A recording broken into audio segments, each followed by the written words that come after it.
The accident happened on a Tuesday, which Caleb would later think was fitting. Tuesdays were unremarkable days, the kind that slipped past without notice, the kind that shouldn't change anything. He'd been working a 3-year-old stallion in the far corral, a beast with a black coat that gleamed like oil in the afternoon sun. The horse had fire in him, the kind that made an animal valuable if you could channel it right. Caleb had broken dozens of horses meaner and bigger. He knew what he was doing, right up until he didn't. The stallion reared without warning, hooves flashing against the sky. Caleb had half a second to recognize his mistake. He'd gotten comfortable, lazy, before 1,500 pounds of panicked muscle came down on top of him. He remembered the impact, the way his back folded wrong, a sensation like being snapped in half by invisible hands. He remembered the dust in his mouth and the horse's frantic breathing and the weird angle of his own legs, splayed out like a broken doll's. Then he remembered screaming. His ranch hands found him 20 minutes later. By then, the screaming had stopped. Not because the pain had stopped, it hadn't. It was a living thing eating him from the inside out. But because Caleb had run out of breath, out of voice, out of everything except the kind of animal understanding that his body had betrayed him in a way that couldn't be fixed. Doc Whitmore came from town, took one look, and his face did that thing faces do when they're trying not to show what they're thinking. Professional sympathy. The closest thing to a funeral expression you could wear on a living man. "Can you move your legs, Caleb?" Caleb tried. Nothing. His brain sent the signal, and it disappeared somewhere in the wreckage of his spine. No. That single word hung in the air of the bunkhouse like gun smoke. His men, Pritchard, Old Santos, young Tommy Hayes, stood against the walls with their hats in their hands, like mourners. "Can you feel this?" Doc Whitmore pressed something sharp against the sole of Caleb's foot. "No." "This?" "No." The examination continued. The answers didn't change. By the end of it, Caleb knew what he was. A torso with arms attached, a head with thoughts that didn't matter anymore because thinking didn't move your legs, or hold you upright, or let you walk across your own goddamn land. "I'm going to be straight with you," Doc Whitmore said, which Caleb appreciated right up until the words that followed. "The damage to your spine is severe. I don't believe you'll walk again. You'll need help with most things, personal things. Personal things. That was one way to say it." "How long?" Caleb's voice came out flat. "Long until what?" "Until I die from this." Doc Whitmore's jaw worked. "You're not dying, Caleb. You're healthy otherwise. Strong constitution. You could live another 30, 40 years. 40 years. Caleb stared at the ceiling beams of the bunkhouse and tried to imagine 40 years of this. Couldn't do it. Wouldn't. "Get out," he said. "Caleb, all of you, get the hell out." They left. Caleb lay there in the narrow bunk that smelled like horse sweat and leather, listening to the sounds of his ranch going on without him, cattle lowing in the distance, the clang of the dinner bell, men talking in low voices, the way people do around death. He didn't cry. Crying was for men who still had something to lose. What? The next 6 months taught Caleb what humiliation really meant. His men carried him to the main house, the sprawling timber structure he'd built with his own hands, back when his hands could do more than grip bed sheets.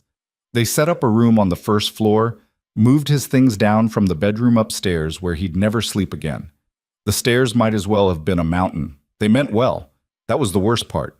Pritchard, his foreman, a leather-faced man who'd worked cattle in 3 territories and didn't scare easy, handled the arrangements with grim efficiency.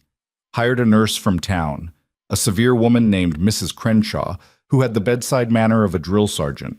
She took care of the personal things, the humiliating things, the things that made Caleb want to put a bullet in his brain every single morning when he woke up and remembered what he'd become. He'd been the biggest rancher in the territory. The Vance spread covered 12,000 acres of prime Montana grassland, with water rights that made other ranchers grind their teeth with envy. He employed 30 men, sold cattle and horses throughout the territory and beyond. People respected him, feared him a little. He'd earned that through work and will and the kind of ruthless competence that built empires. Now he couldn't take a piss without help. The visitors came in those early weeks. Other ranchers, town officials, even Blackwood, his main competitor, a snake-eyed bastard who'd been trying to buy Caleb out for years. They brought strained smiles and carefully worded condolences. Their eyes slid away from the wheelchair Pritchard had ordered from back east, away from the blanket covering Caleb's useless legs. "Anything you need, Vance," they'd say. "Terrible thing, terrible." What Caleb needed was his body back. But that wasn't on offer, so he said nothing and waited for them to leave. Which they always did, faster than politeness required. Nobody wanted to look at what could happen to them. Nobody wanted to see power reduced to this. Blackwood stayed longer than the others, standing by the window of Caleb's new ground-floor prison. "I know this isn't the time," Blackwood said, examining his fingernails, "but my offer still stands. For the ranch. I'd give you fair price. More than fair. You could retire comfortably. Let someone else shoulder the burden." Caleb's hands gripped the wheels of his chair hard enough that his knuckles went white. "Get out." "I'm just saying you have to be realistic. This operation needs a man who can get out." Blackwood left, but his smile lingered. The smile of a vulture who could afford to wait. The visitors stopped coming after that. Caleb didn't blame them. He was a reminder of fragility in a world that worships strength, a memento mori with a pulse. Better to forget he existed. So they did. His men kept the ranch running. Pritchard handled the day-to-day operations, made the decisions, drove the deals. He came to Caleb's room each evening with reports and questions, but they both knew the truth. Pritchard was running the ranch now. Caleb was just the name on the deed. "The north pasture fence needs repair, Pritchard would say. Do it." Blackwood's men have been watering their herd at Copper Creek again. "Run them off." "Yes, sir." "Sir." They still called him sir. That was something. It was also nothing. The nights were the hardest. Mrs. Crenshaw left at sundown, and the house settled into silence. Caleb would lie in his bed, not even his real bed, but this narrow substitute, and listen to the sounds of the ranch outside his window. The sounds of a life that had moved on without him. He thought about his gun sometimes. It was in the drawer of the nightstand, cleaned and loaded. It would be easy, quick, a solution to a problem that had no other solution. But he didn't do it, not because he had hope was for fools, but because giving up felt too much like proving everyone right, like proving that a man was only as valuable as his working legs. So he endured. He learned to navigate the house in his wheelchair. He learned to tolerate Mrs. Crenshaw's brisk efficiency with his body. He learned to ignore the pitying looks from the ranch hands when they thought he couldn't see. He learned to live small in a life that had once been vast, and he learned to hate every single minute of it. 8 months after the accident, Pritchard announced they were having a barn dance. "It'll be good for morale, Sir Tukimbab," Pritchard said, standing in the doorway of Caleb's room. "The men have been working hard. Town could use the distraction. Thought we'd open up the big barn, bring in some musicians." "Fine," Caleb said. He was reading a livestock report, numbers that used to matter burning into his vision without meaning anything. "We'd be honored if you'd make an appearance." Caleb looked up from the papers. Pritchard's face was carefully neutral, making an appearance, like Caleb was some kind of exotic animal to be paraded for entertainment. "No." "The men would appreciate it. Seeing you up and around." "I'm not up, that's the problem. You know what I mean." "I said no." Pritchard nodded slowly. "Your call, boss. But people are going to talk either way. You show up, you remind them you're still here. You don't." He shrugged. "Well, Blackwood's been spreading rumors you're an invalid, that the ranch is going to pieces." Caleb's jaw tightened. "The ranch isn't going to pieces." "I know that. You know that. But perception matters out here.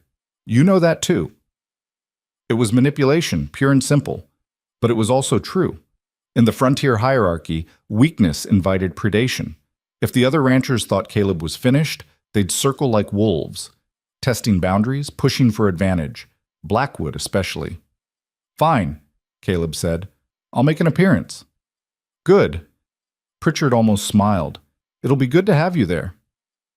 It wouldn't be good, but it was necessary. That was as close to good as Caleb's life got these days. The night of the dance arrived with unseasonable warmth. The Montana This sky story was vast posted and on the clear, channel The stars Rusty scattered Saddle. like Please spilled do not salt. repost it in any Caleb form. could hear the music from his room, fiddles and guitars, the stomp of boots on the barn floor. Laughter. The sound of people forgetting their troubles for a few hours. He'd put it off as long as he could, but Pritchard knocked at 8 o'clock sharp. Ready? No. I'll get the ramp set up. They'd built a ramp for the barn entrance, Tommy Hayes and another hand working on it all afternoon, so Caleb could roll himself in like a wagon. The humiliation was thoughtful, considerate. Caleb hated it. Pritchard wheeled him across the yard. The night air was cool on Caleb's face, carrying the scent of hay and horses and wood smoke. Normal ranch smells, smells that used to mean home. Now they just reminded him of everything he couldn't do anymore. The barn was lit up like a celebration, lanterns hanging from the rafters, casting warm pools of light across the swept floor. Someone had pushed the equipment to the sides to clear a space for dancing. The musicians, a fiddler, a guitar player, and old Pete Morrison on his battered accordion, occupied a corner, churning out something fast and cheerful. Couples spun across the floor, ranch hands with girls from town, farmers with their wives, even some of the older folks managing a careful two-step. Everyone dressed in their best, which on the frontier meant cleaned up and free of obvious stains. The music stuttered when Pritchard wheeled Caleb through the door. Conversations died mid-sentence. People turned to look, and Caleb watched their faces do the arithmetic. Oh, he actually came. Look at him. Poor bastard. At least he made the effort. Must be hard. Then the pity, because there was always pity now, thick as honey and twice as cloying. Evening, folks, Pritchard called out, voice carrying across the barn. Boss wanted to stop by, see how you were all doing. A scattering of applause, some genuine, some awkward. Caleb forced something like a smile and nodded. The music kicked back in, a little too loud, a little too fast, overcompensating. People turned back to their conversations, but the ease had gone out of the evening. They were conscious of him now, aware of the broken man in the corner. Want me to stay? Pritchard asked quietly. No, go dance with Mary. Pritchard's wife was standing near the refreshment table, looking concerned. That's an order. Yes, sir. Pritchard wheeled him to a relatively unobtrusive spot near the barn wall, positioned so Caleb could see the festivities but wasn't directly in anyone's way. Like furniture. Then the foreman retreated, and Caleb was alone in a crowd of 100 people. He watched them dance, watched them laugh and flirt and stumble through the steps. Young Tommy Hayes was making a fool of himself trying to impress Sarah Winters, stepping on her feet every third beat. Old Santos waltzed his wife around with surprising grace, a lifetime of practice evident in every turn. The Pritchards moved together like they'd been cut from the same cloth, Mary's head on her husband's shoulder. Caleb had never been much of a dancer himself. Too much work to do, too many early mornings, but he'd held his own at these things, had his share of partners. It had been optional then. Now it wasn't even possible. People approached in ones and twos, offering drinks he didn't want, making conversation that dried up after the first few exchanges. What did you say to a man whose life had ended while his heart kept beating? Good turnout, someone would offer. Yes. Weather's been decent. Yes. Ranch is looking good. Pritchard runs a tight operation. Nods, uncomfortable silence, retreat. After an hour of this, Caleb was ready to leave. Had been ready since he arrived, truthfully. This had been a mistake. Proving he still existed only highlighted how much he didn't matter anymore. He was positioning his hands on the wheels, ready to maneuver toward the door, when a woman's voice cut through the noise. Mr. Vance? He looked up.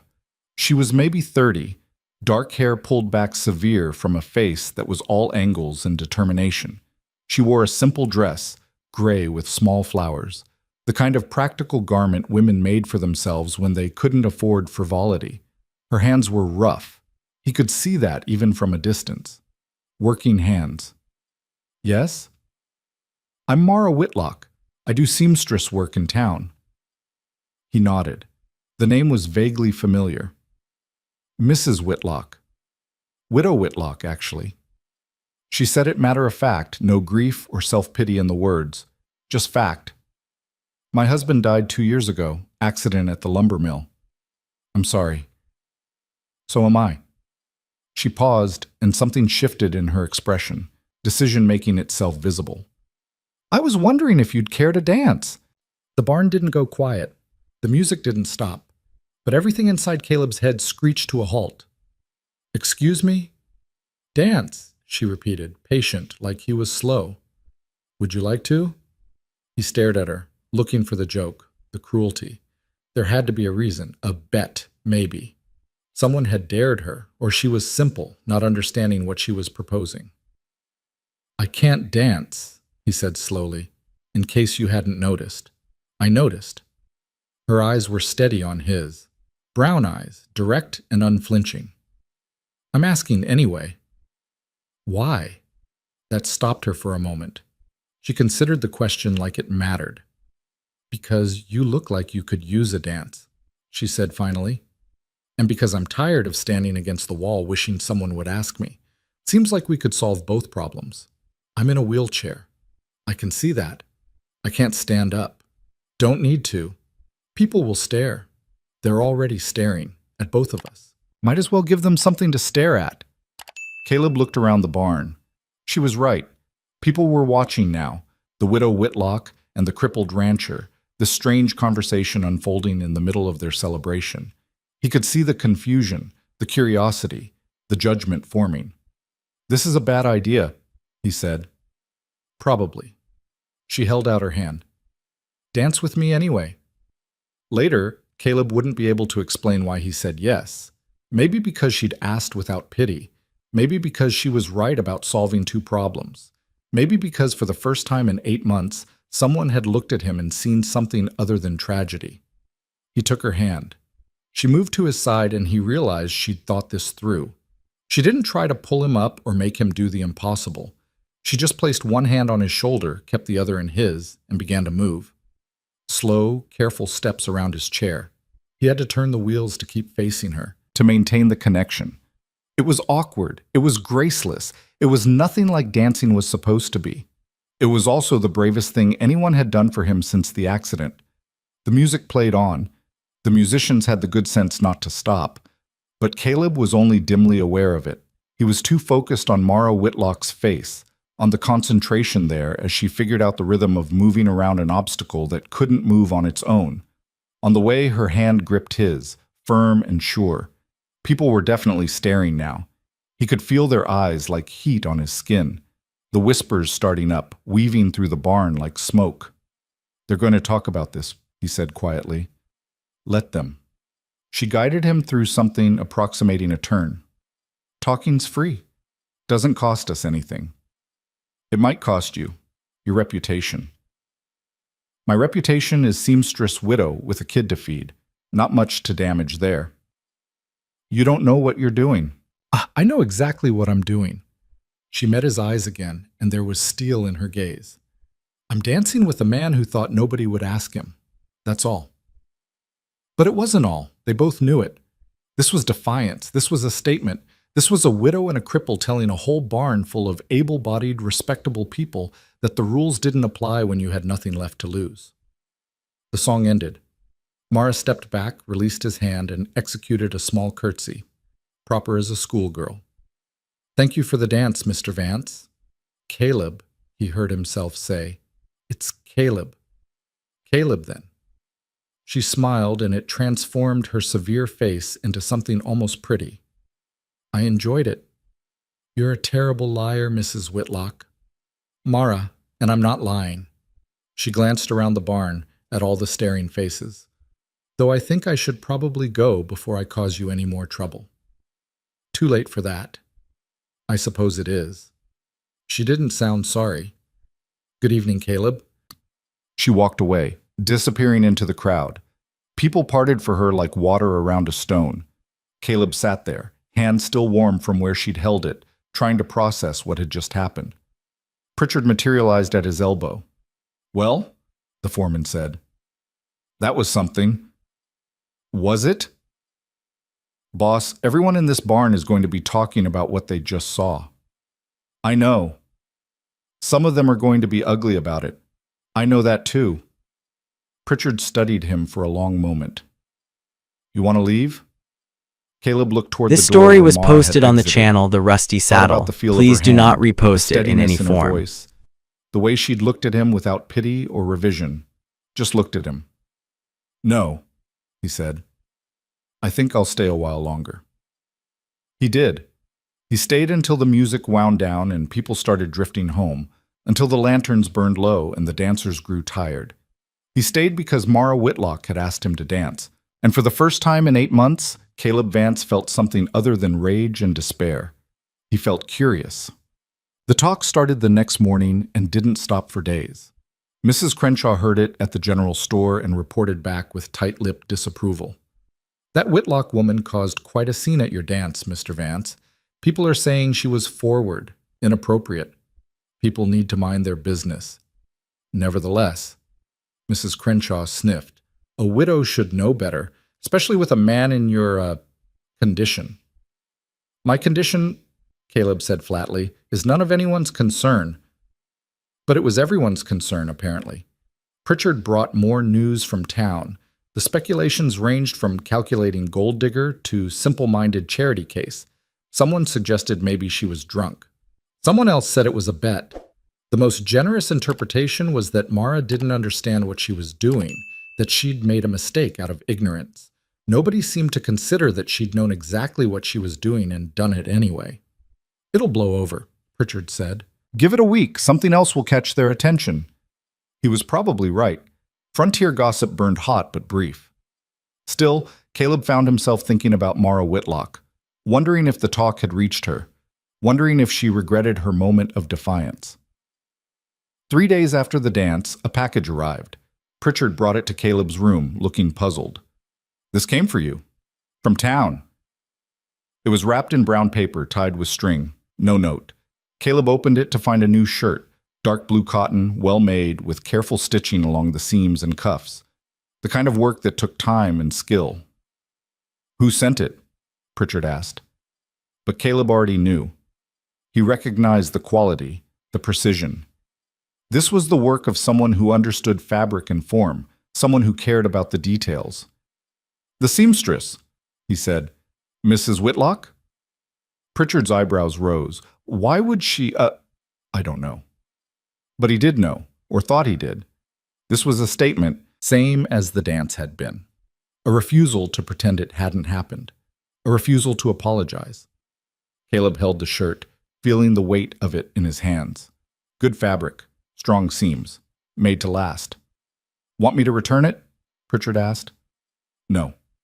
Caleb folded the shirt carefully. I'll keep it. Boss, people are already talking. Let them talk. Caleb looked at his foreman. I'm done caring what people think. If 8 months in this chair taught me anything, it's that their opinions don't matter. They can think what they want. Doesn't change my situation one bit. Pritchard nodded slowly. That's true enough. Besides, Caleb added, it's a good shirt. It was more than a good shirt. It was a thread connecting two people who'd decided, for whatever reason, not to accept the roles assigned to them. It was a question and a challenge and an offer, all wrapped up in dark blue cotton. Caleb slept with it folded on the chair beside his bed that night. And when he woke in the morning, the first thing he saw was that careful stitching, those strong seams. He decided something then. He didn't name it, didn't examine it too closely, but he made a decision. If Mara Whitlock wanted to be defiant, wanted to spit in the face of proper behavior and careful respectability, she shouldn't have to do it alone. He got dressed. The new shirt fit perfectly. She must have good eyes to guess his measurements, and called for Pritchard. I need you to take me into town, Caleb said. What for? I want to talk to Mrs. Whitlock. Pritchard's face did something complicated. Boss, are you sure that's wise? Probably not. Take me anyway. They made the trip in the wagon. Pritchard had rigged a way to load the wheelchair in the back, another thoughtful humiliation, and rolled into town just after noon. The main street was busy, people going about their business, stopping to stare as Pritchard wheeled Caleb past the general store, past the saloon, past the church with its judgmental steeple. The seamstress shop was a narrow building squeezed between the apothecary and a law office. A faded sign read Whitlock's Alterations and Repair. Caleb could see fabric in the window display, carefully arranged. Pritchard knocked. A moment later, the door opened. Mara stood there, needle and thread in hand, looking surprised. Behind her, Caleb could see a small room crowded with fabric and forms, a sewing machine in the corner. Neat despite the cramped quarters. Organized. "Mr. Vance," she said. Then, correcting herself. "Caleb?" "Mara."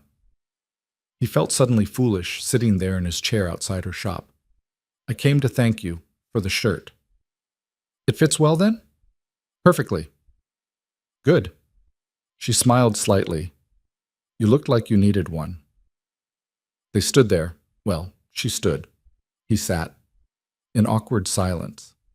People were passing on the street, slowing to watch. The crippled rancher and the forward widow. This would fuel another week of gossip. "Would you like to come in?" Mara asked finally. "If it's not too much trouble." "No trouble at all." She held the door while Pritchard maneuvered Caleb's chair through the narrow entrance. The shop smelled like fabric and lavender. A boy, maybe 6 or 7, sat in the corner with a wooden horse, playing quietly. "My son, David," Mara said. "David, say hello to Mr. Vance." "Hello," the boy said, eyeing Caleb with frank curiosity. Kids were like that. They stared because they were interested, not because they pitied. "Hello, David." "Can you really not walk?" David asked. "David!" Mara's voice was sharp. "That's not polite."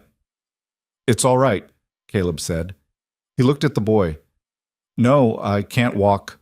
My legs don't work anymore." "Why not?"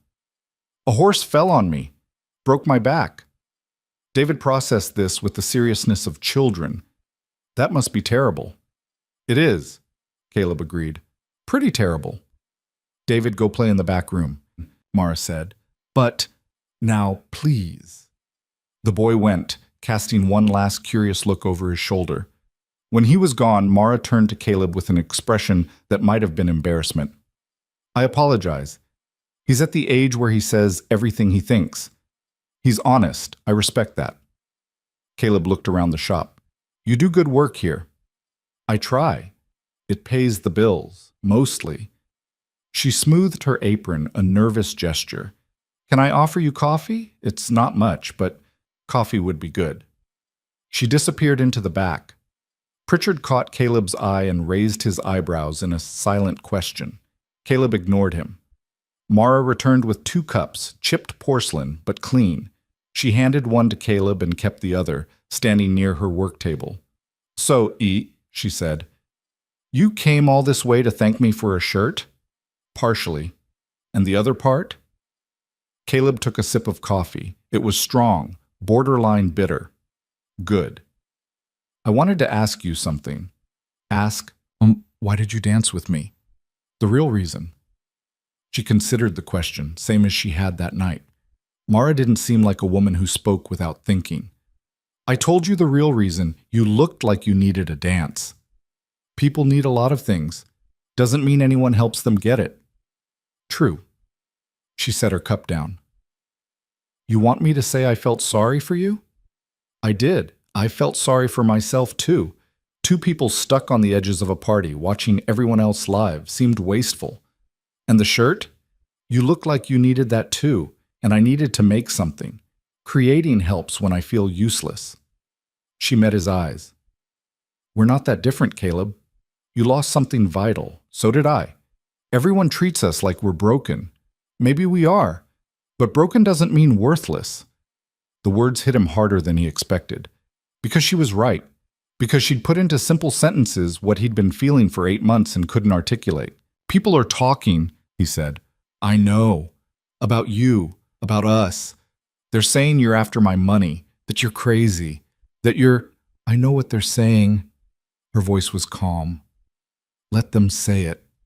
I stopped caring about gossip when my husband died and left me with a child to feed and nothing but a sewing needle to do it with.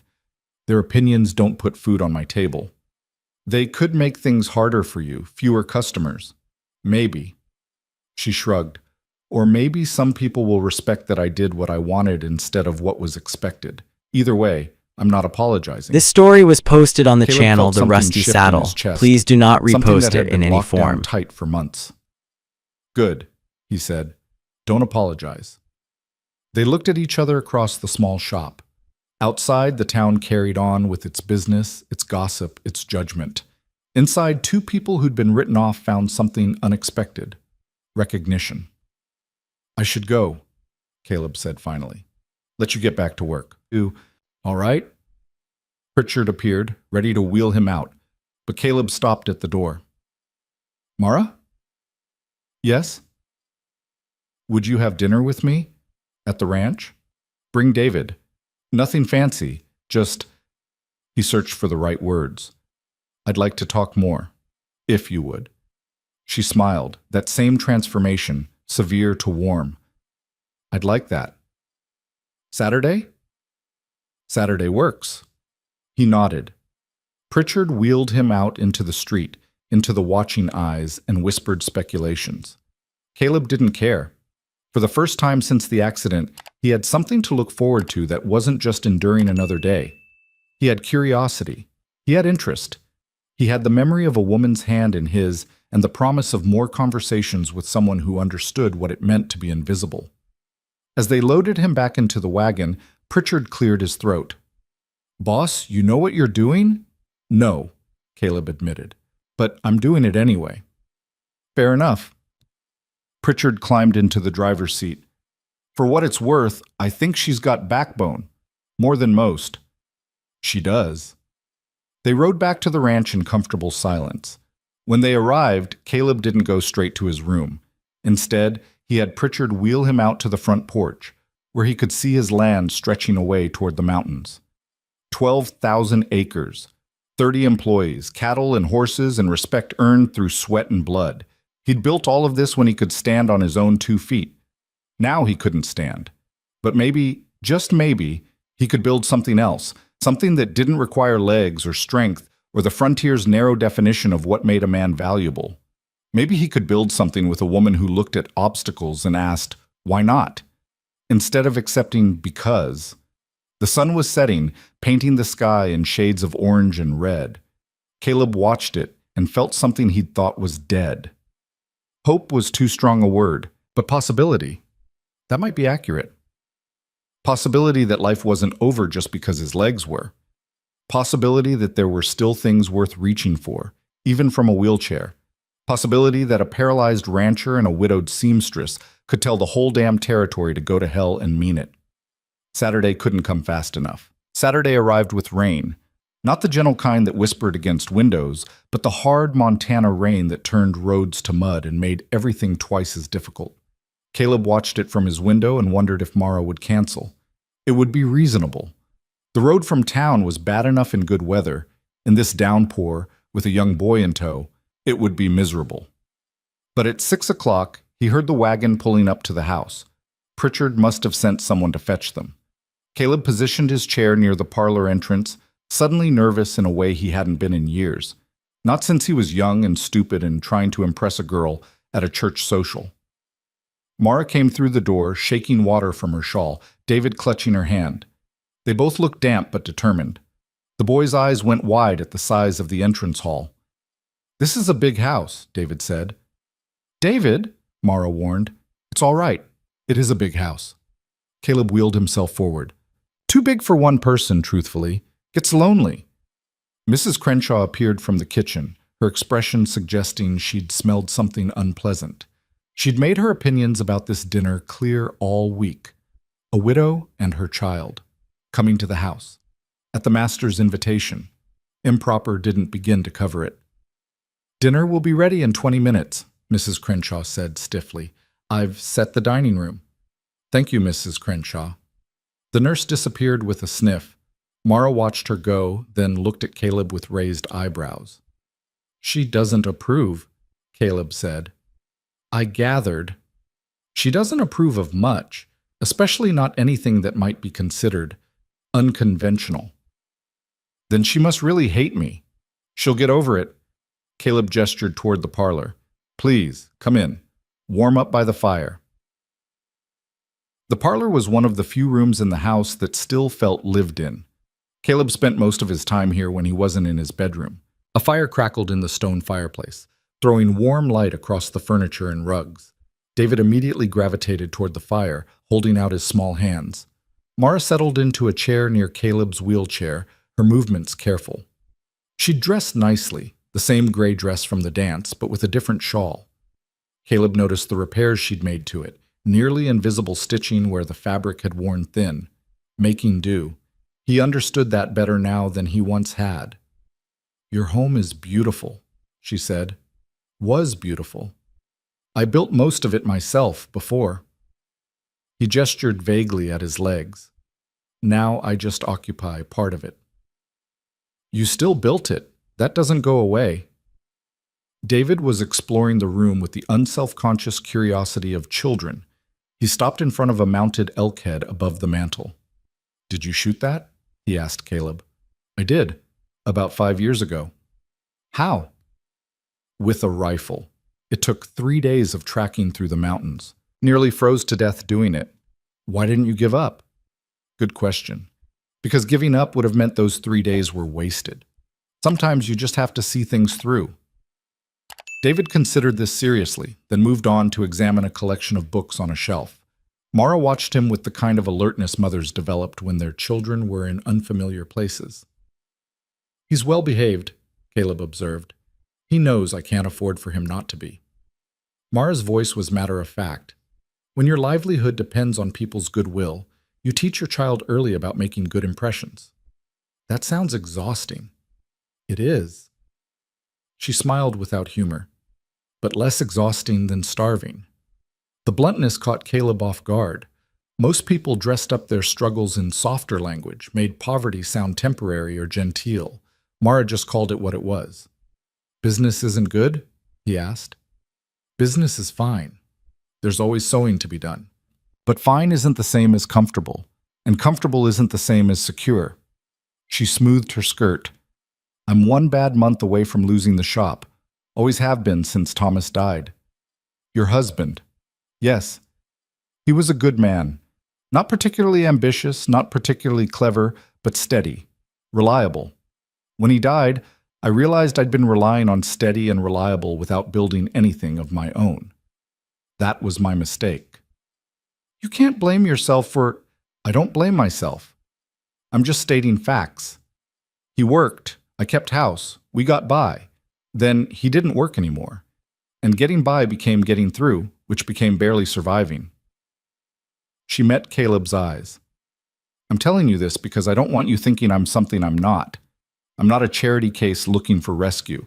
I'm also not proud enough to pretend I don't understand what people think when they see a poor widow talking to a wealthy man.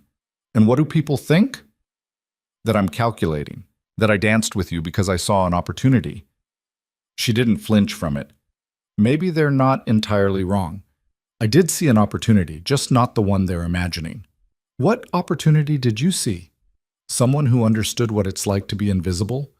Someone who might actually talk to me like I'm a person instead of a problem or a cautionary tale." She paused.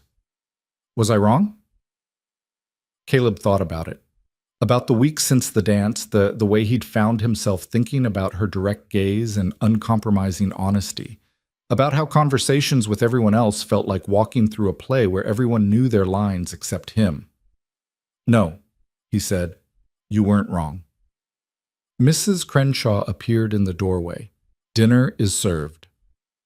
The dining room table could seat 12. Mrs. Crenshaw had set 3 places at one end, Caleb's spot where his wheelchair could fit, and 2 chairs adjacent. It looked ridiculous, all that empty table stretching away into shadow. Caleb hated this room. It reminded him of dinner parties he used to throw, back when he could sit in a regular chair and carve a roast and fill the space with noise and people. Mara helped David into his seat, then took her own.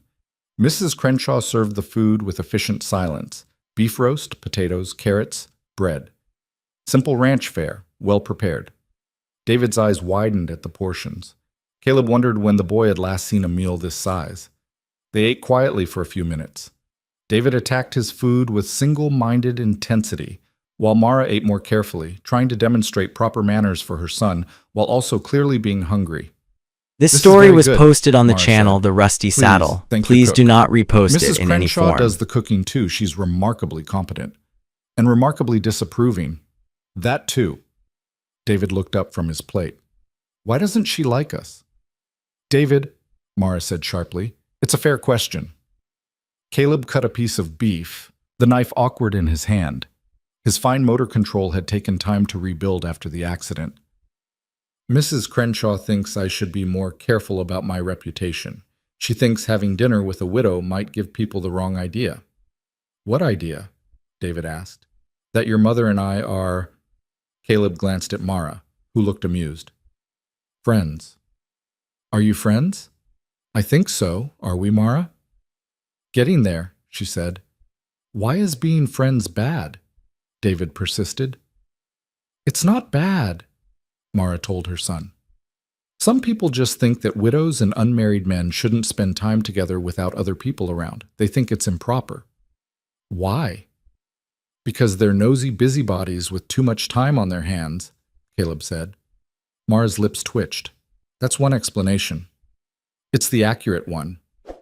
They finished the meal with easier conversation. David talking about a dog he'd seen in town, Mara asking questions about the ranch that showed genuine interest. Caleb finding himself explaining cattle rotation and water rights with more enthusiasm than he'd felt about his own operation in months. It was strange, talking about the ranch to someone who wasn't trying to take it from him or protect him from hard truths. After dinner, Mrs. Crenshaw cleared the plates with pointed efficiency. David was fading, the big meal and warm fire making him drowsy. Mara settled him on the parlor sofa with a blanket, and within minutes, the boy was asleep. He's exhausted, Mara said quietly, sitting back down. We've been working on a big order all week. He tries to help, but mostly he just keeps me company while I sew. Long hours for a child. How long are your days? I start when the light's good enough to see by. Stop when it's too dark to sew without straining my eyes. She rubbed her temples. 12, 14 hours usually. More if I have deadlines. That's too much. That's survival. No self-pity in it, just fact. I'm not complaining. I'm lucky to have the work. But yes, it's too much. And it's not sustainable. Eventually my eyes will give out or my hands will go. And then I don't know what I'll do. Caleb looked at this woman, thin from too many skipped meals, dark circles under her eyes from too many late nights, hands rough from constant work, and saw someone fighting a battle she couldn't win. Not because she wasn't strong enough or smart enough, but because the frontier didn't have room for widows with children and no family support. What if you didn't have to do it alone? He heard himself say. Mara's eyes narrowed. What do you mean? I mean, Caleb hadn't planned this, hadn't thought it through, but the idea was forming even as he spoke. I need help. The ranch needs help. Not the kind Pritchard provides. He's got the operations covered, but the business side. Records, accounts, correspondence. I used to handle all that myself. Now I can barely focus on it without wanting to put my fist through a wall. You want me to keep your books? I want you to run the business operations of this ranch, manage accounts, handle contracts, deal with suppliers. You'd be good at it. I can tell from how you talk. You see details. You understand money because you've had to. Mara was quiet for a long moment. That's a considerable offer. It's a job, a fair wage for fair work. It's more than that, and you know it. She leaned forward. Caleb, people are already talking. If I start working for you, if I'm here regularly, they'll assume, let them assume we know the truth. Do we? Her gaze was level. What is the truth? Why are you really offering this? Caleb met her eyes. Because I'm tired of being useless. Because having you here, talking to you, reminded me that I still have a brain even if my legs don't work. Because I think you're capable and you're drowning in that shop and neither of us has to do this alone. That's honest. You asked for truth. I did. Mara stood, walked to the window, looked out at the rain still falling. If I say yes, there will be consequences, for both of us. The gossip will get worse, people will make assumptions about what we're doing, some of them ugly. I know. You might lose business. Blackwood will use it against you. Say you're not fit to run your ranch if you're relying on a woman for help. Blackwood can go to hell. Your employees might not respect me. They might not take orders from a woman. Then they can find work elsewhere. She turned from the window. You've thought about this? Not until tonight. But yes, I'm thinking about it now. And it makes sense. You need steady income and better working conditions. I need someone I can trust who isn't trying to protect my feelings or position themselves to take over. We solve each other's problems. Is that all this is? Solving problems? The question hung in the air between them. Caleb could have said yes, could have kept it simple, transactional. But Mara had asked for truth, and she deserved it. No, he admitted. It's also selfish. Having you here makes this house feel less empty, makes me feel less... He searched for the word, less erased. Mara's expression softened. I understand that. So is it a yes? It's an I'll think about it. She came back to her chair. This isn't a small decision. I need to consider what it means for David, for my shop, for my future.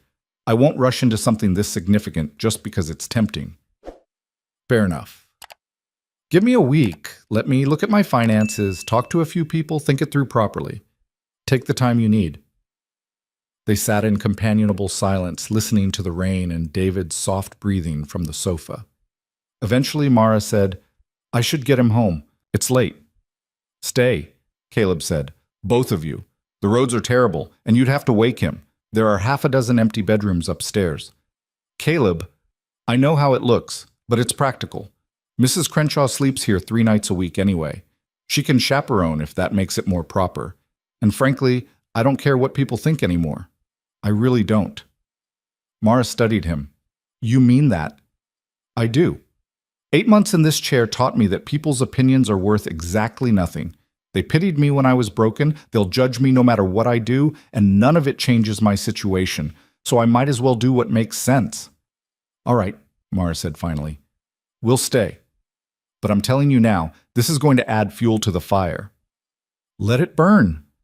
Mrs. Crenshaw was predictably horrified when informed of the sleeping arrangements, but she prepared a room for Mara and David with tight-lipped efficiency. Caleb heard her muttering about propriety and reputation as she hauled linens upstairs. He didn't care. For the first time in months, his house felt inhabited. There were voices in the halls, footsteps on the floors, life in the empty spaces. When he finally wheeled himself to his ground-floor bedroom, he could hear Mara settling David in the room above, her voice soft as she tucked him in. The next morning dawned clear and cold, the rain having scrubbed the sky clean. Caleb woke to the smell of coffee and bacon, Mrs. Crenshaw making breakfast, still disapproving but doing her job. He got himself dressed and into his chair, a process that had become routine but never dignified, and made his way to the kitchen. Mara was already there, helping Mrs. Crenshaw despite the older woman's obvious discomfort with the assistants. David sat at the table working his way through a stack of pancakes that seemed larger than his head. Morning, Caleb said. Good morning. Mara poured him coffee without asking. Got the amount of sugar right without being told. She'd paid attention at dinner. I hope we didn't impose. You didn't. Sleep well? Better than I have in months. Real bed, quiet house, no rats in the walls. She said it lightly, but Caleb caught the truth underneath. Her shop was worse than she'd let on. They ate breakfast together, David chattering about the elk head and could he see the horses later and did they really have 30 men working here? Mrs. Crenshaw maintained her disapproving silence, serving food and cleaning up with aggressive efficiency. After breakfast, Pritchard arrived to drive Mara and David back to town. Caleb wheeled himself out to see them off. Thank you for dinner, Mara said, and for the conversation. Both were needed. Thank you for coming, for considering my offer. I'll have an answer by next Saturday. Is that acceptable? It's acceptable. She climbed into the wagon, David beside her. The boy waved enthusiastically as they pulled away. Caleb watched until they disappeared down the road, then sat there in the morning cold, thinking. Pritchard found him there 20 minutes later. You're going to freeze if you stay out here much longer, the foreman said. I'm thinking. About Mrs. Whitlock? Among other things. Pritchard was quiet for a moment, then, The men are talking, boss, about her being here overnight, about what it might mean. And what are they saying?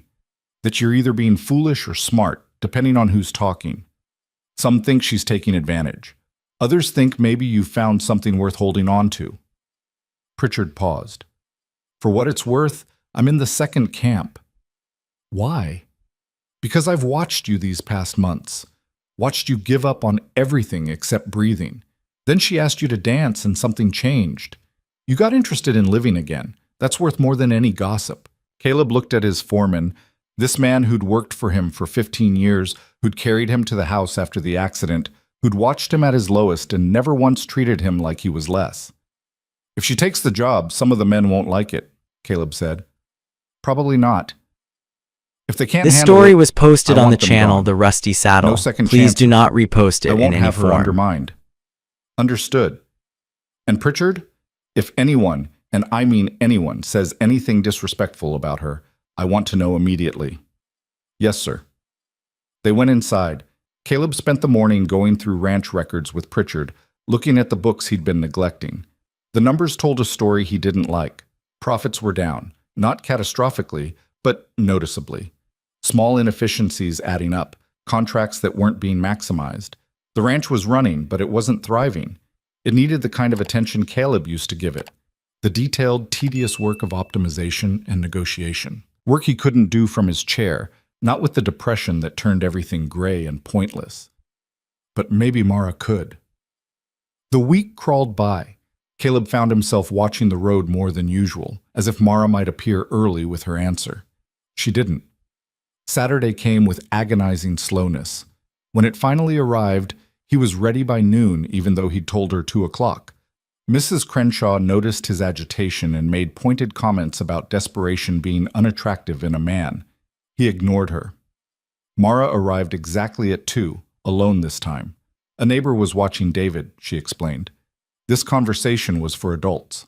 They sat in the parlor again, the fire providing warmth against the November chill. Mara had brought a leather portfolio, which she set on the table between them. I did research, she said without preamble.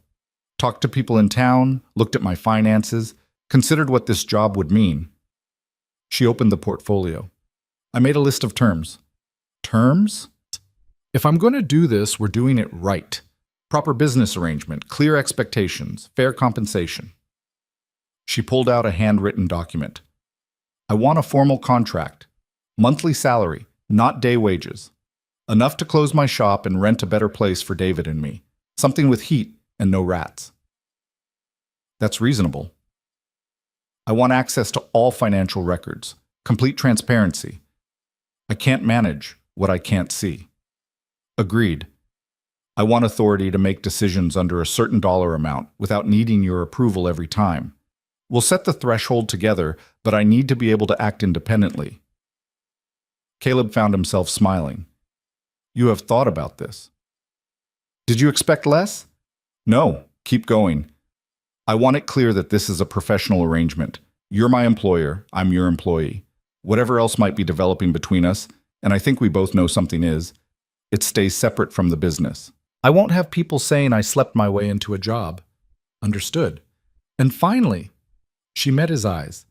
I want a clause that says if either of us wants to end the arrangement, we give 30 days notice. No hard feelings, no drama, clean break. In case it doesn't work out. In case either of us realizes we made a mistake. Caleb took the document, read through her careful handwriting. It was thorough, professional, and more than fair.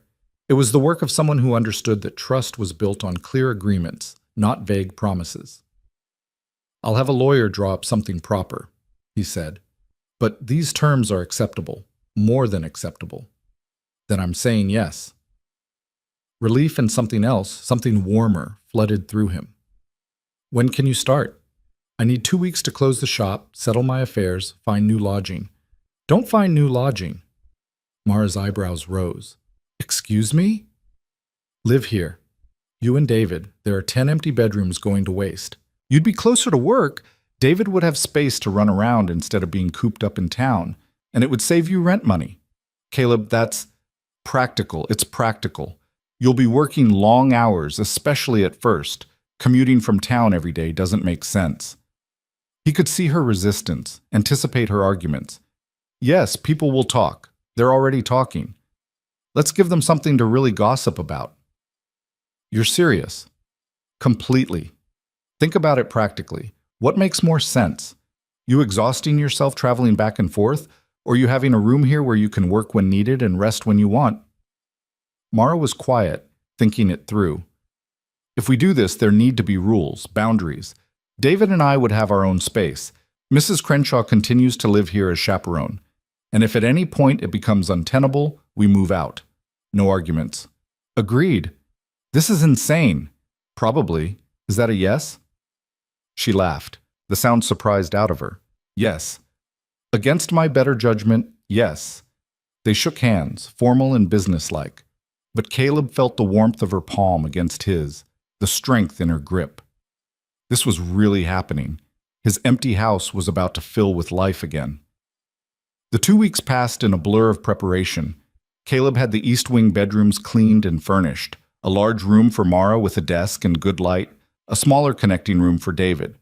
Mrs. Crenshaw was coldly furious about the whole arrangement, but continued her work with professional detachment.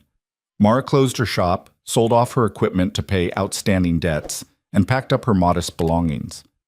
When she arrived at the ranch with David and 2 trunks of possessions, Caleb felt something shift in the house.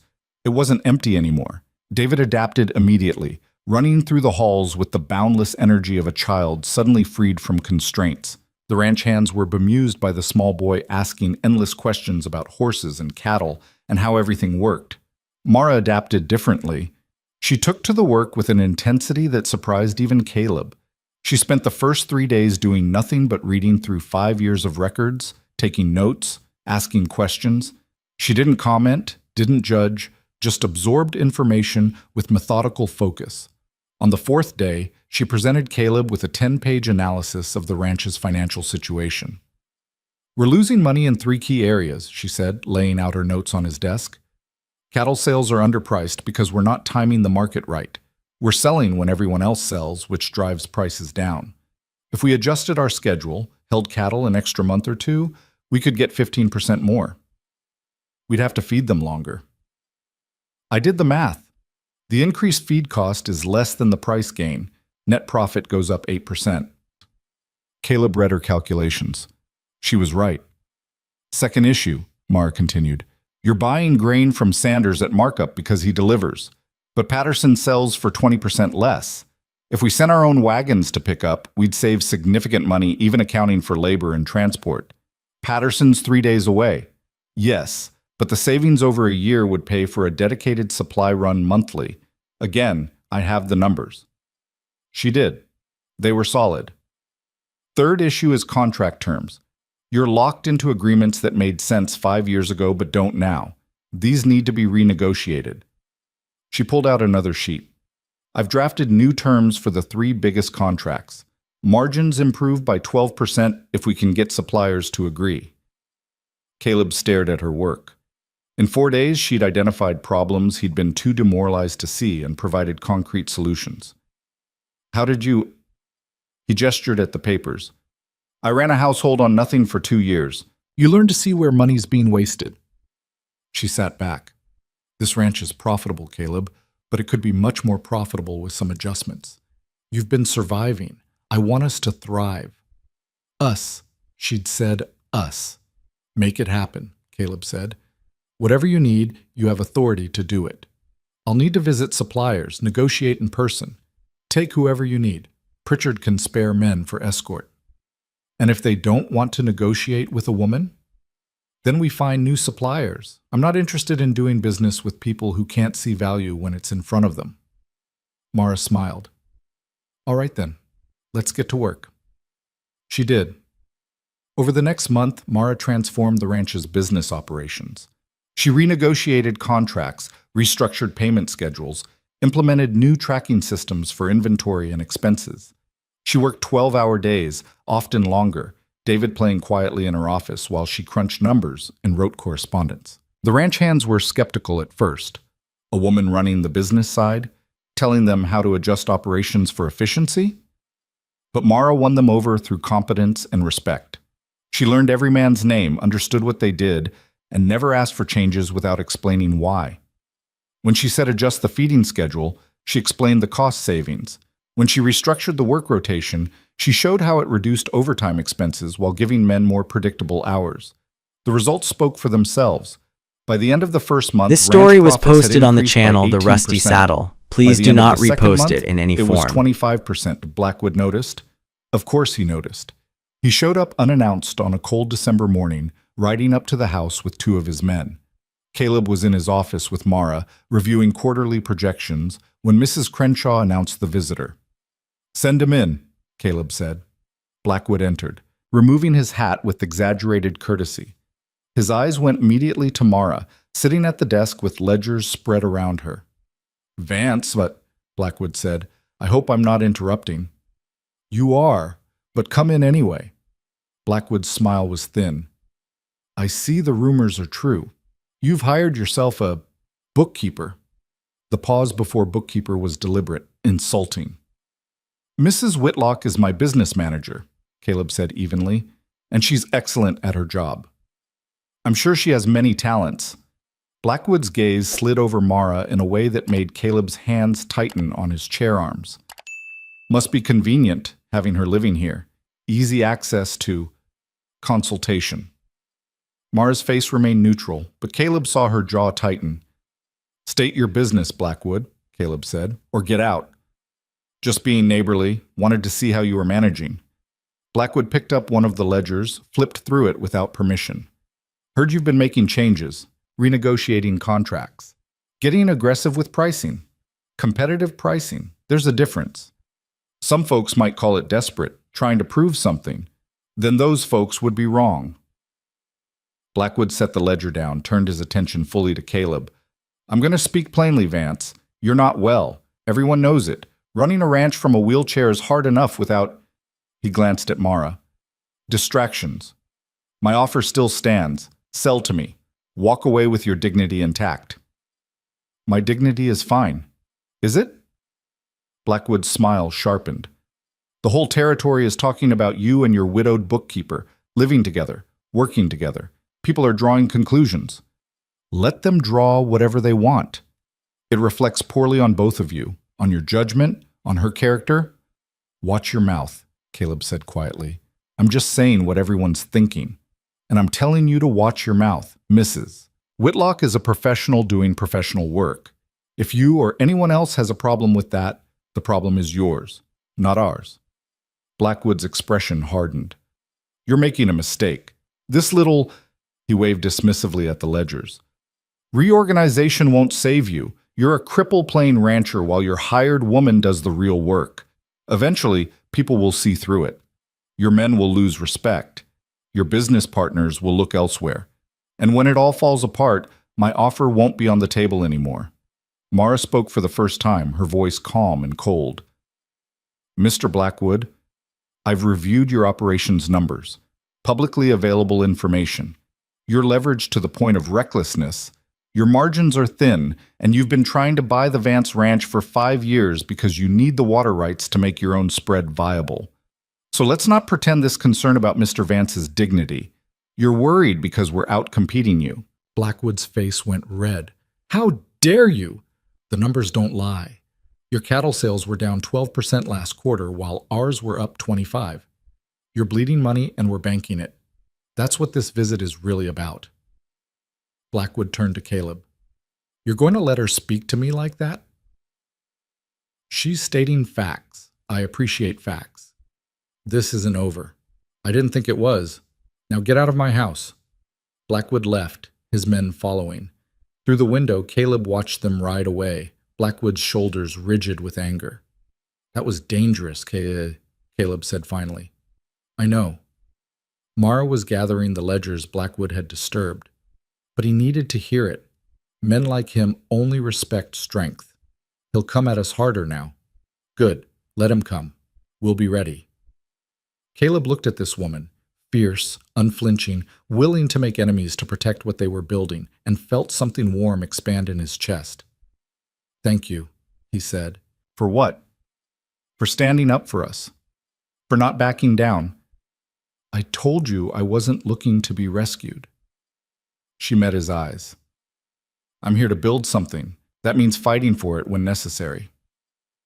They went back to work, but something had shifted between them. They weren't just employer and employee anymore.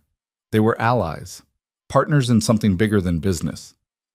That night, after David was asleep and Mrs. Crenshaw had retired to her room, Mara knocked on Caleb's office door. Come in. She entered, still dressed, but with her hair down from its usual severe bun. It softened her face, made her look younger. I wanted to talk, she said, about what Blackwood said.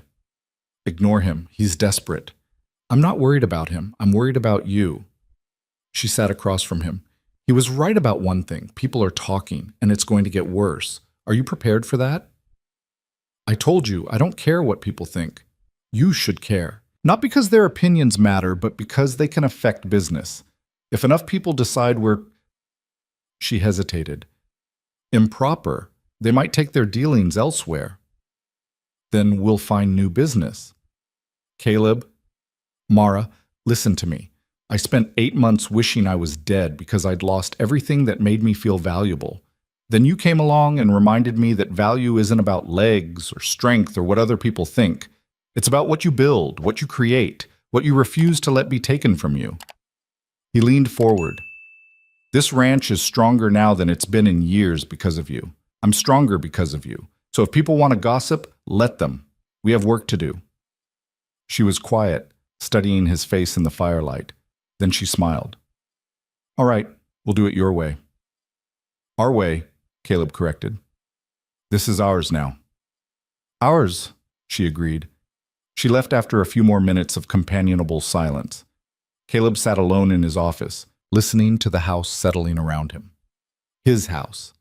Not empty anymore. Full of purpose and possibility and the quiet determination of two people who'd decided the frontier's rules didn't apply to them.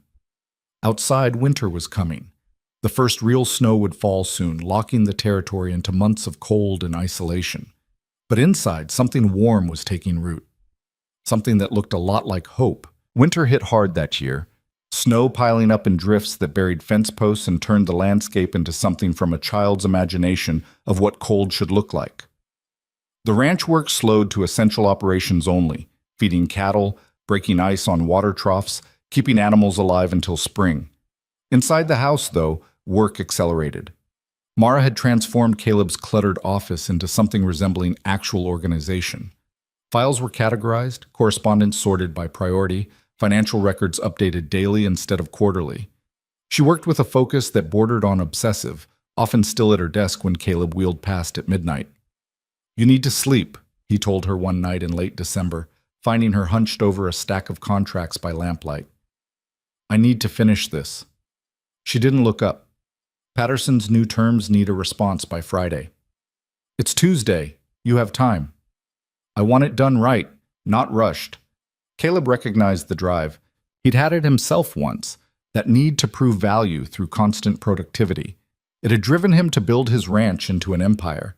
It had also nearly killed him before the accident did it literally. Mara, you've already proven yourself. The ranch is running better than it has in 5 years. You can take a night off. Can I? She finally looked at him, and there were shadows under her eyes that had nothing to do with the lamplight. Because every day I hear whispers from the men. Every time I go to town, people stare. Mrs. Crenshaw acts like I'm a disease she might catch. The only thing keeping me from being run off this ranch is being so good at my job that you can't afford to lose me. The honesty of it hit Caleb square in the chest. That's not true. Isn't it? You hired me because I'm competent. You keep me because I make you money. The second that changes, stop. Caleb wheeled closer to her desk.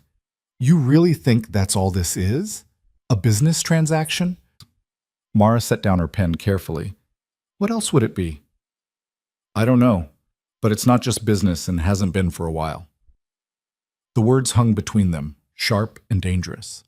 They'd been dancing around this for months, the way conversations lasted longer than necessary, the way their hands lingered when passing documents, the way Caleb found excuses to be in her office, and Mara found reasons to check on him in the evenings. Caleb, Mara said quietly, We can't. Why not? Because I work for you, because people already assume the worst, because she stood, agitated, because I can't afford to confuse what this is. I need this job. David needs stability. I can't risk that for something that might not even be real. It's real. You don't know that. You're lonely. This story was I'm posted on the convenient. channel We're The both Rusty grateful for Saddle. what the other Please do not provides. repost it in That's any not the same form. as, I'm in love with you. The words came out blunt, graceless. Caleb had never been good at pretty speeches. He'd spent his life saying what needed saying without decoration. Mara stared at him. You can't be. I am anyway. You barely know me. I know you work yourself sick trying to prove you deserve to exist. I know you'd skip meals to make sure David eats. I know you're terrified of being vulnerable because vulnerability means dependence, and dependence got you nothing when your husband died.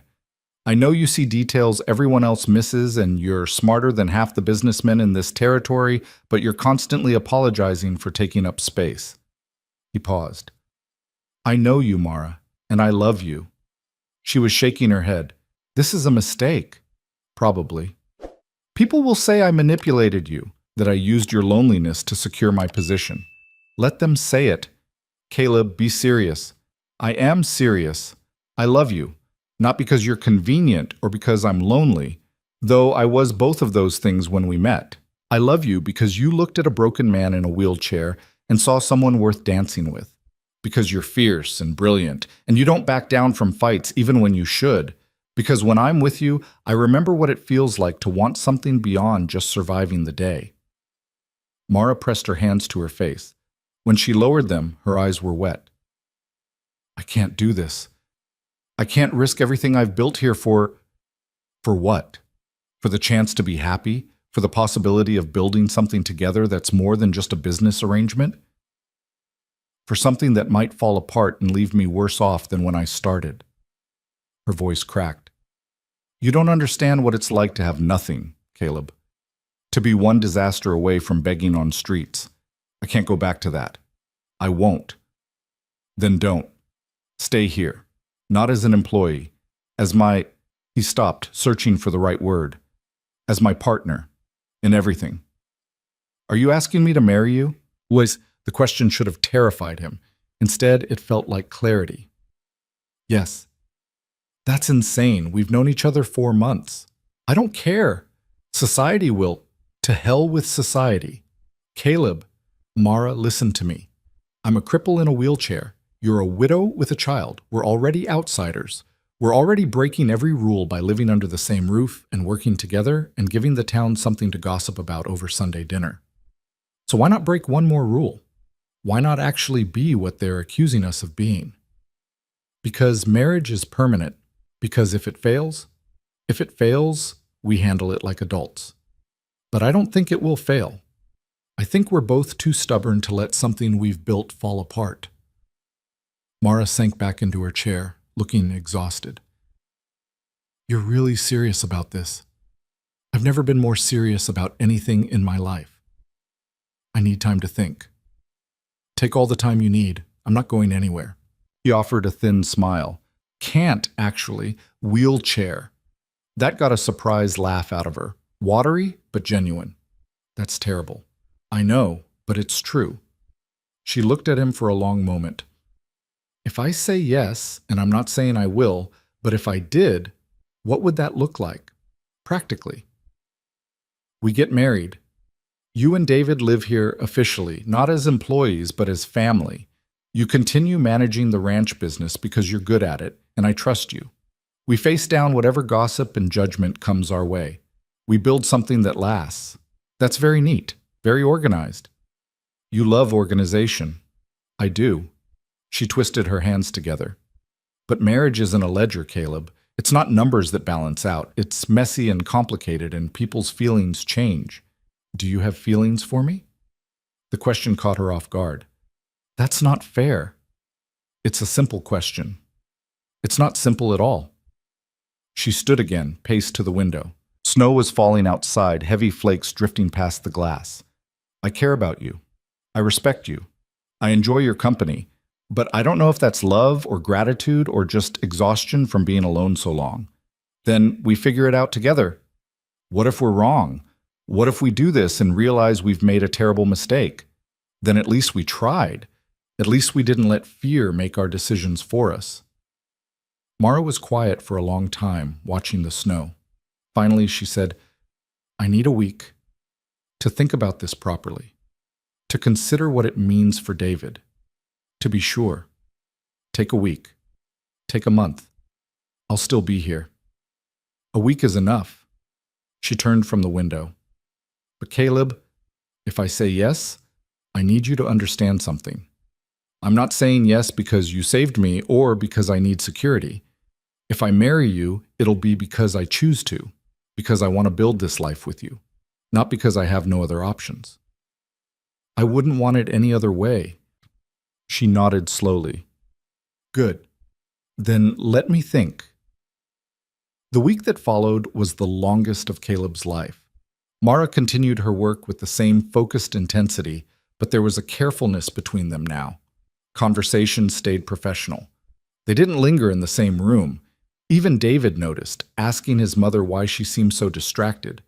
Caleb found himself second-guessing everything. Maybe he'd moved too fast. Maybe he'd put her in an impossible position. Maybe she'd decide the risk was too great and leave, taking David and her competence and the warmth she'd brought to his empty house. Pritchard noticed his agitation. Something on your mind, boss? Many things. Mrs. Whitlock related? Caleb shot him a look. Why do you ask? Because you've been watching the clock like it owes you money and you jump every time she enters a room. Pritchard leaned against the doorframe.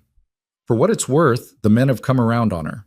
Even the ones who grumbled at first admit she knows what she's doing. That's good to hear. More than that, they respect her. She doesn't talk down to them, doesn't act like she's better just because she handles the books. That matters to working men. She's remarkable. She is. Pritchard studied him. You planning to make this official? I asked her to marry me. Pritchard's eyebrows rose. And? She's thinking about it. Smart woman. Marriage isn't something to rush into. I know that. Doesn't make the waiting easier. No, I suppose it doesn't. Pritchard straightened. But boss, if she says yes, you need to know it won't be easy. People will talk. Some will refuse to do business with you. There might be real consequences. I'm aware. Just making sure. Because once you do this, there's no taking it back. You'll be tied to her in the eyes of everyone, for better or worse. I know. Caleb met his foreman's eyes. And I'm good with that. On the 6th day, Mara asked Caleb to join her in the parlor after dinner. David was already asleep. Mrs. Crenshaw had retired to her room, and the house was quiet except for the wind rattling the windows. Mara sat in her usual chair, hands folded in her lap. She looked nervous, which was rare for her. I have my answer, she said. Caleb's heart hammered against his ribs. All right, but before I give it, I need to tell you something about why Thomas and I got married. This wasn't what Caleb had expected. You don't have to eat. I do. Because if we're doing this, you deserve to know the truth. She took a breath. I married Thomas because I was pregnant. David wasn't planned. Thomas was a decent man who did the right thing when I told him, but we didn't love each other. Not really. We were strangers who became parents and tried to make it work. Caleb absorbed this information. Did you regret it? No. David was worth every minute of struggle. But I regretted not having a choice. I regretted building my entire life around obligation instead of desire. She looked at him directly. I don't want to do that again. I don't want to marry you because it's practical, or because I'm afraid of being alone, or because you've given me security. If I say yes, it needs to be real. And is it real? I think so. I didn't want it to be. I tried very hard not to let myself feel anything beyond professional respect. But you make me laugh. You listen when I talk. You treat my opinions like they matter. You're kind to my son. And when you told me you loved me, I realized I've been lying to myself about what I want. What do you want? I want to stop being afraid all the time. I want to build something with someone who sees me as an equal. I want David to grow up in a home that feels safe instead of desperate. She paused. And I want to be with you. Not because I have to, but because I choose to. What relief and joy flooded through Caleb in equal measure. Is that a yes? It's a yes with conditions. Name them. We tell David together. He needs to understand what this means, and he needs to know his opinion matters. Agreed. We do this properly. Engagement, wedding, all of it. This story was posted on the channel The Rusty Saddle. If we're going Please to do not scandalize the repost it territory, in we any might as well form. do it with style. I can work with that. And we promise each other that if this stops working, if we realize we've made a mistake, we talk about it honestly instead of suffering in silence. That seems wise. Mara's expression softened. Then yes, Caleb, I'll marry you.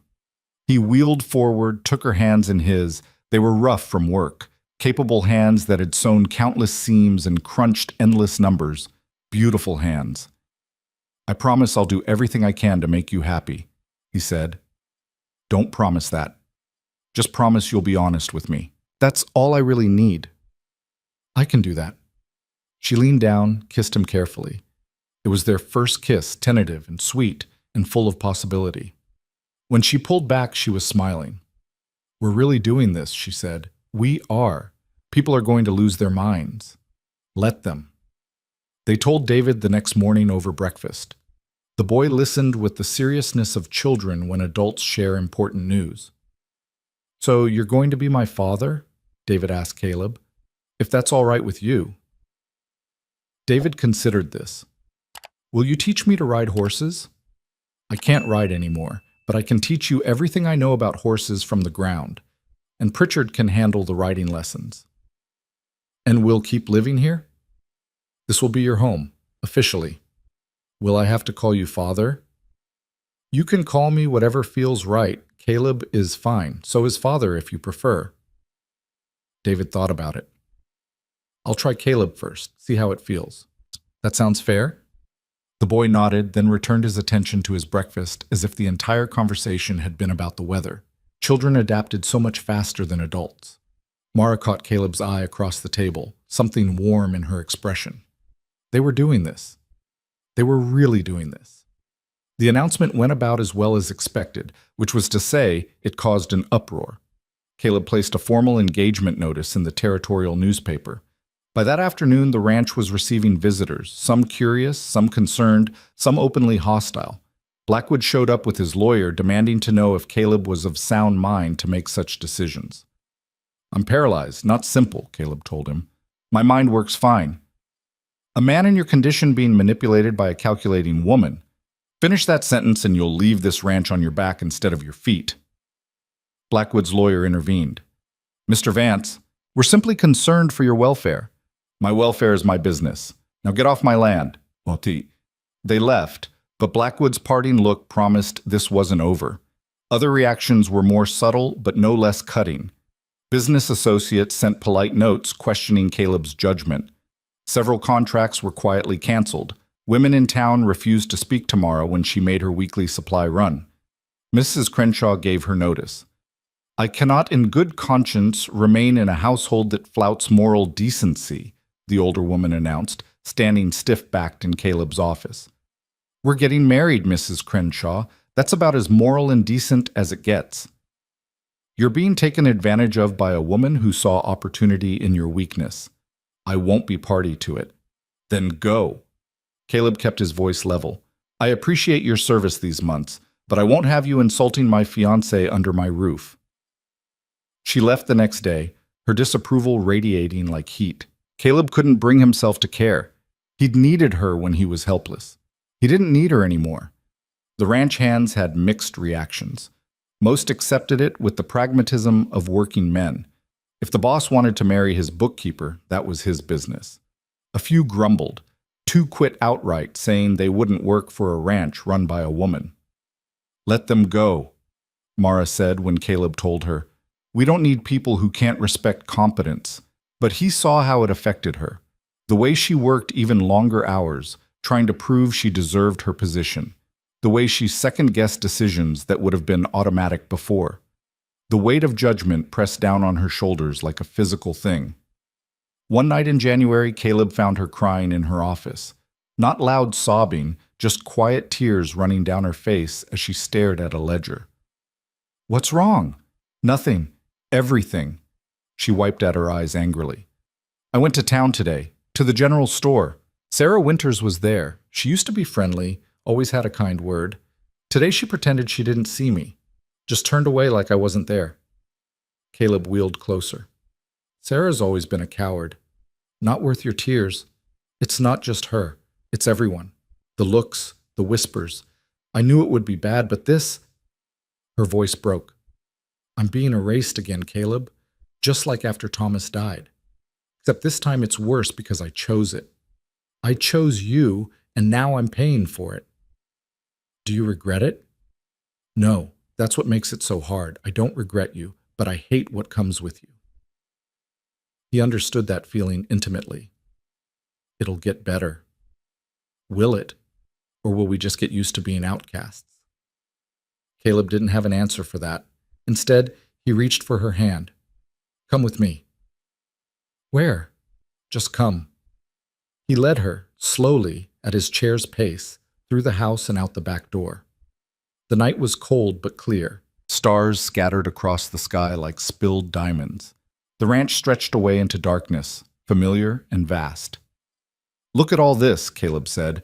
12,000 acres, 300 head of cattle, horses worth more than most people make in a lifetime. I built this from nothing. Me. Not my family's money, or connections, or because someone felt sorry for me. I built it because I refused to accept limitations. I know. Let me finish. I built all of this, and then I lost my legs and thought it was over. Thought I was over. Because I'd confused what I could do with who I was. He looked up at her. "You reminded me they're not the same thing. You showed me that value isn't in standing tall or meeting other people's expectations. It's in what you create when everything's pushing you down." "Caleb, so yes, people are going to judge us. They're going to whisper and gossip and refuse to do business with us, some of them anyway. But others, the ones worth knowing, will see what we see. That we're building something real, something that works. And in 5 years, when this ranch is the most successful operation in the territory, when we've proven that our way works better than their narrow-minded tradition, they'll have to accept it." Mara was quiet for a long moment. Then she said, "You really believe that?" "I do." "What if you're wrong?" "Then we'll have tried, and we'll have done it together. That's more than most people get." She squeezed his hand. "All right. We do it your way." "Our way," he corrected. "Our way." They stayed outside for a while longer, breathing cold air and watching stars.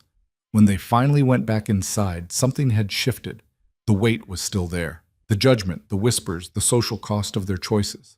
But it felt bearable now, shared.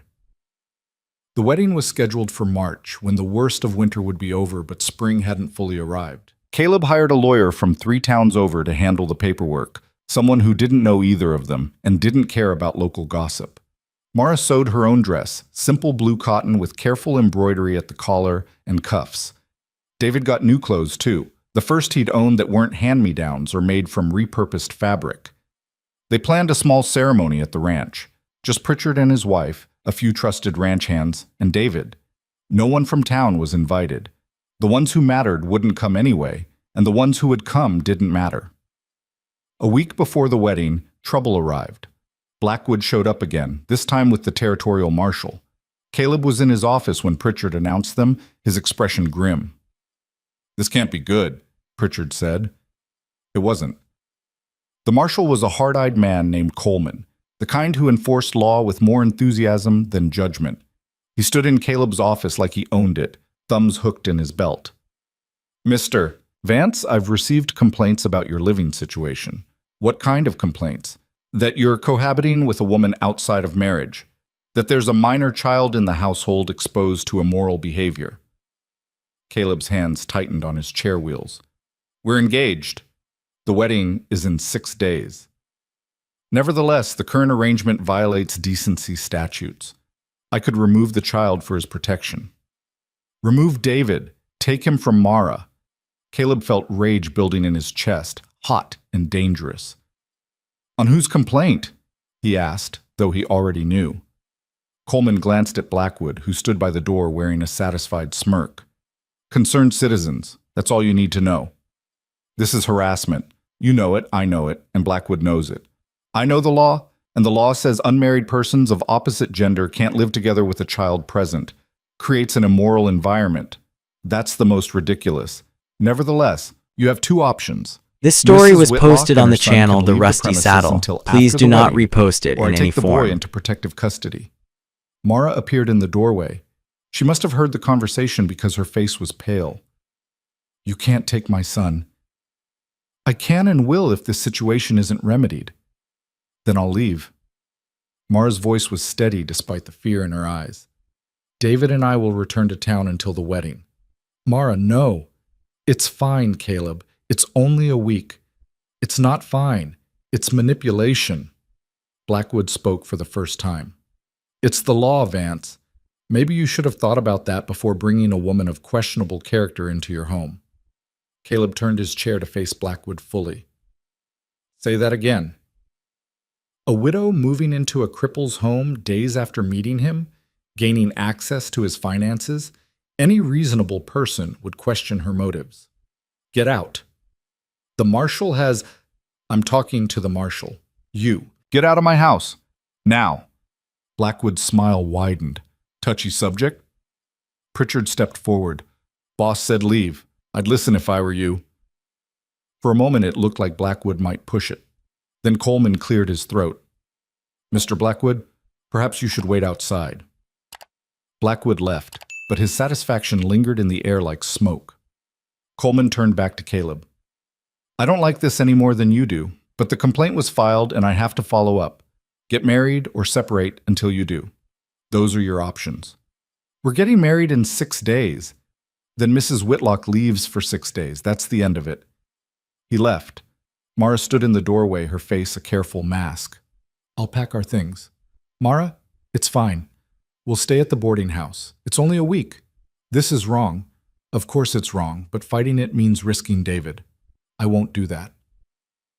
She was right.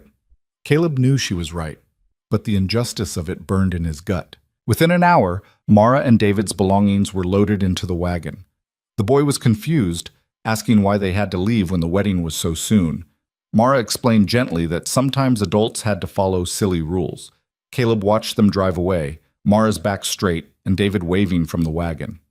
When they disappeared down the road, he sat alone in his too big house and felt the emptiness settle back in.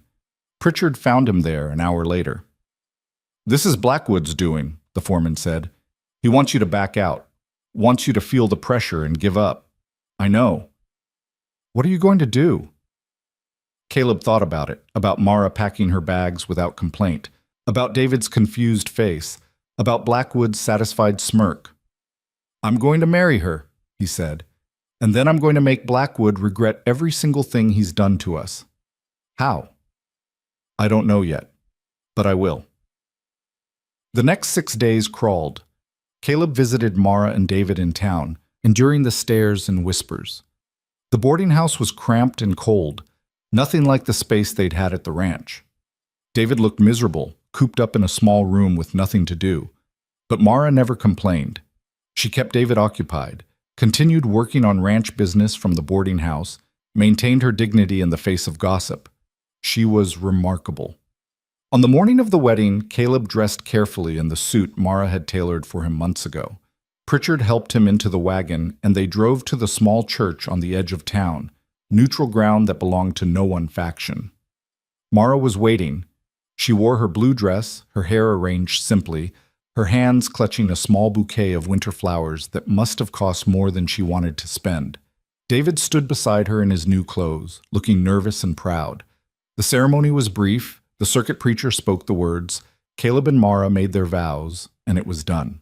Married, legally bound. No one could separate them now. As they left the church, Caleb saw the small crowd that had gathered. Some were curious onlookers. Some were business associates who'd maintained their distance. And there, at the back, was Blackwood. Caleb met his gaze and held it. This wasn't over. Both men knew it. But Caleb had won this round, and the taste of victory was sweet. They returned to the ranch as a family. David ran through the house, reclaiming his space.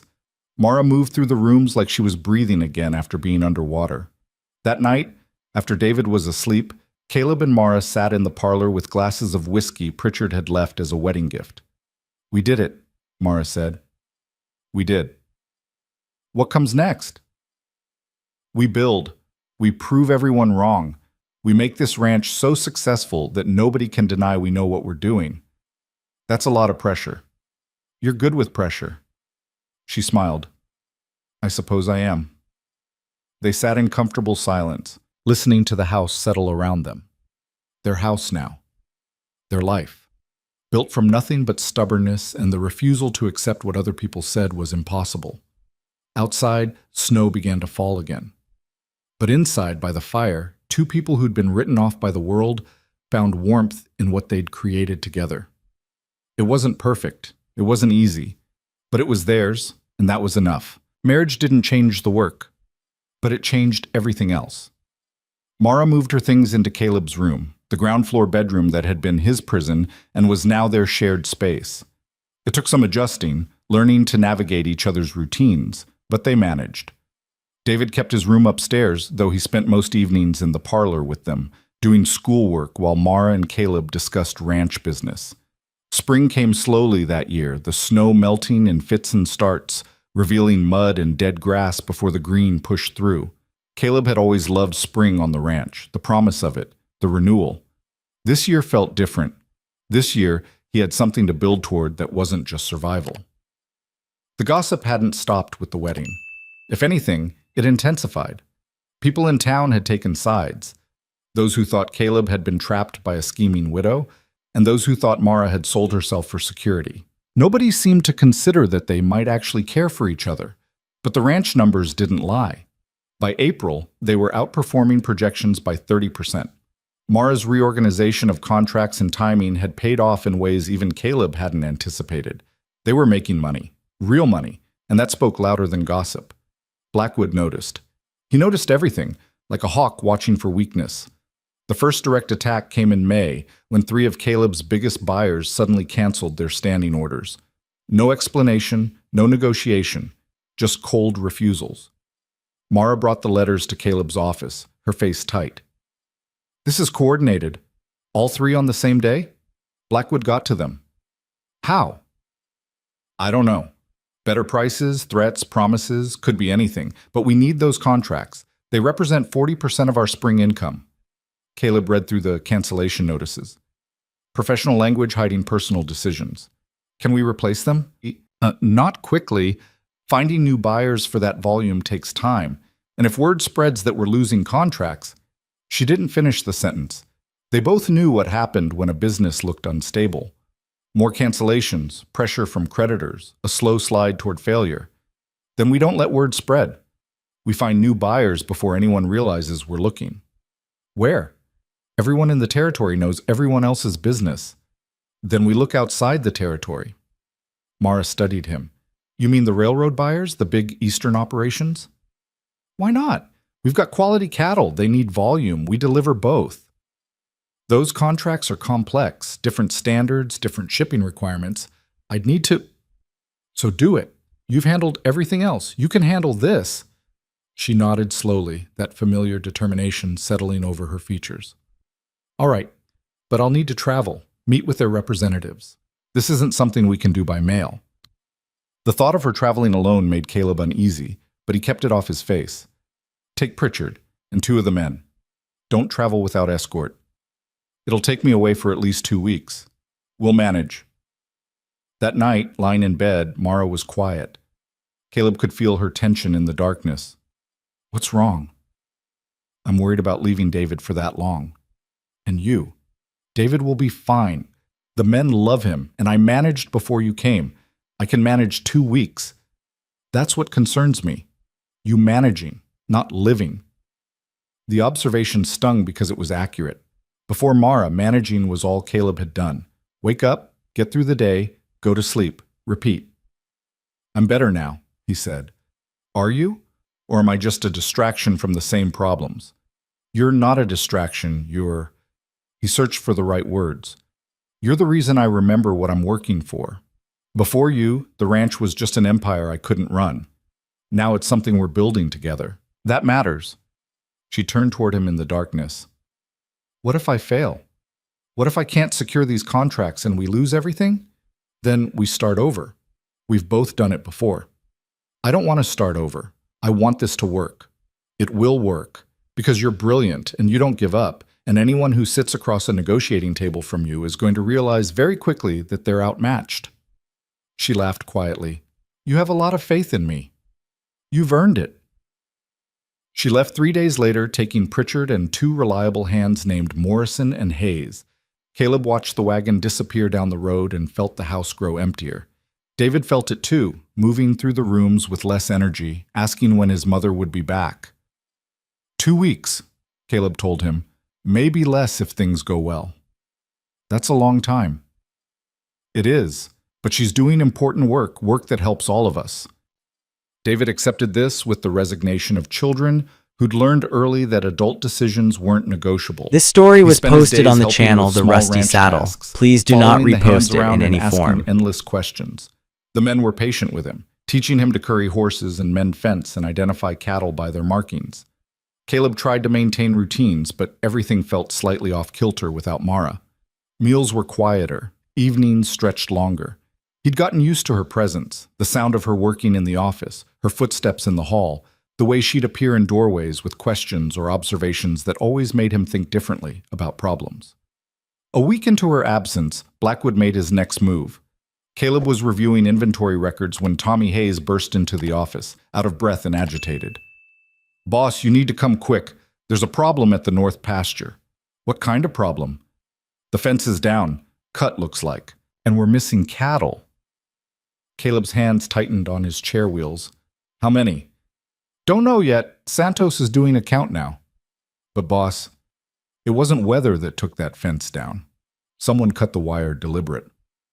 They made it to the north pasture in the wagon, Tommy driving faster than was probably safe over the rough ground.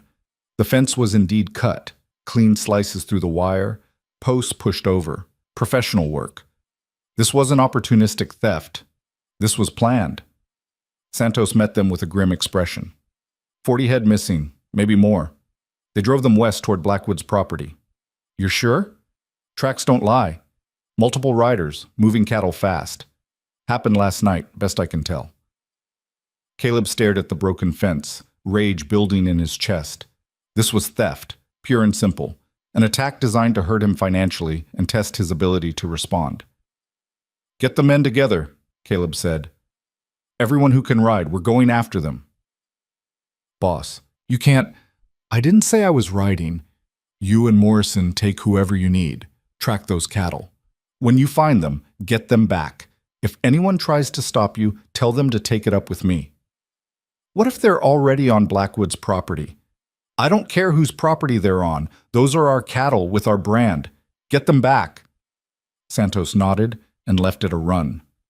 Within an hour, 8 men were mounted and riding west, following the trail. Caleb watched them go and felt the familiar frustration of his useless legs. He couldn't ride with them, couldn't lead from the front like he once would have. All he could do was wait. The waiting was torture. Tommy stayed behind with a skeleton crew to keep the ranch running. They repaired the fence, strengthened the weak points, set up watches for the other pastures. If Blackwood was willing to steal cattle, he might try something else. The riders returned 2 days later, dusty and exhausted. They had the cattle, all 40 head, plus 3 of Blackwood's hands they'd caught trying to alter the brands. Santos brought the prisoners directly to Caleb's office. They were young men, probably early 20s, looking scared now that the consequences were real. "Found them in a box canyon on Blackwood's north property," Santos said. "Had running irons, ready to change the brands. These 3 were doing the work." Caleb studied the prisoners. "Who ordered this?" Silence. "I'll ask again. Who ordered you to steal my cattle and alter their brands?" The oldest of the 3, barely 25, finally spoke. "Mr. Blackwood said you wouldn't miss them. Said you were too soft to do anything about it anyway." "Soft." "Said a cripple couldn't run a ranch proper. Said we were just evening things out." The casual cruelty of it hit Caleb like a fist. Not just theft, but theft based on perceived weakness. Blackwood thought Caleb couldn't or wouldn't fight back. Santos, take these 3 to town. File charges with Marshall Coleman for cattle theft and brand alteration. I want them prosecuted to the full extent. Boss, Coleman might not... I don't care if he's in Blackwood's pocket. This is theft with witnesses and evidence. Even Coleman can't ignore that. They hauled the prisoners away. Caleb sat in his office, hands shaking with rage. This was war now. Blackwood had made it war. He sent a telegram to Mara that evening. Situation here. Nothing we can't handle. Stay focused on negotiations. We'll explain when you return. Her response came the next morning. Coming home immediately. He sent back, no, finish the job. I mean it.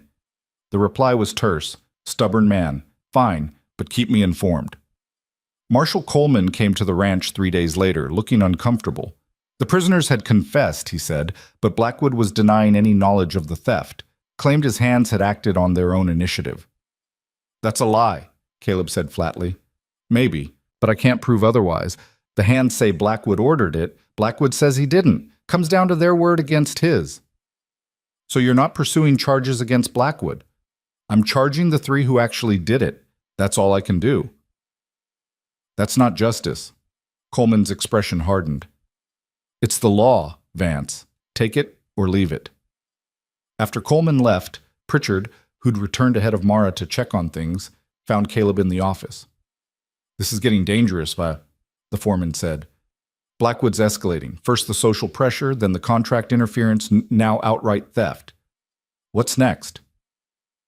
I don't know, but we can't back down. I'm not suggesting we back down.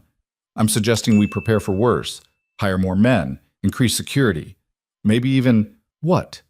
Pritchard hesitated. Maybe consider selling, taking a good offer before this gets uglier. Absolutely not. Boss, think about it practically. You've got a wife now, a stepson, responsibilities beyond just yourself. If something happens to you, nothing's going to happen to me. You can't know that. I know I'm not running. This ranch is ours, mine and Mara's. We built it back up together. I won't hand it to Blackwood because he's willing to play dirty. Pritchard sighed. Then we prepare for war. We do. They increased security, hired 4 new men specifically for watching the property lines, and established a rotation of armed patrols. The ranch started to feel less like a home and more like a fort under siege.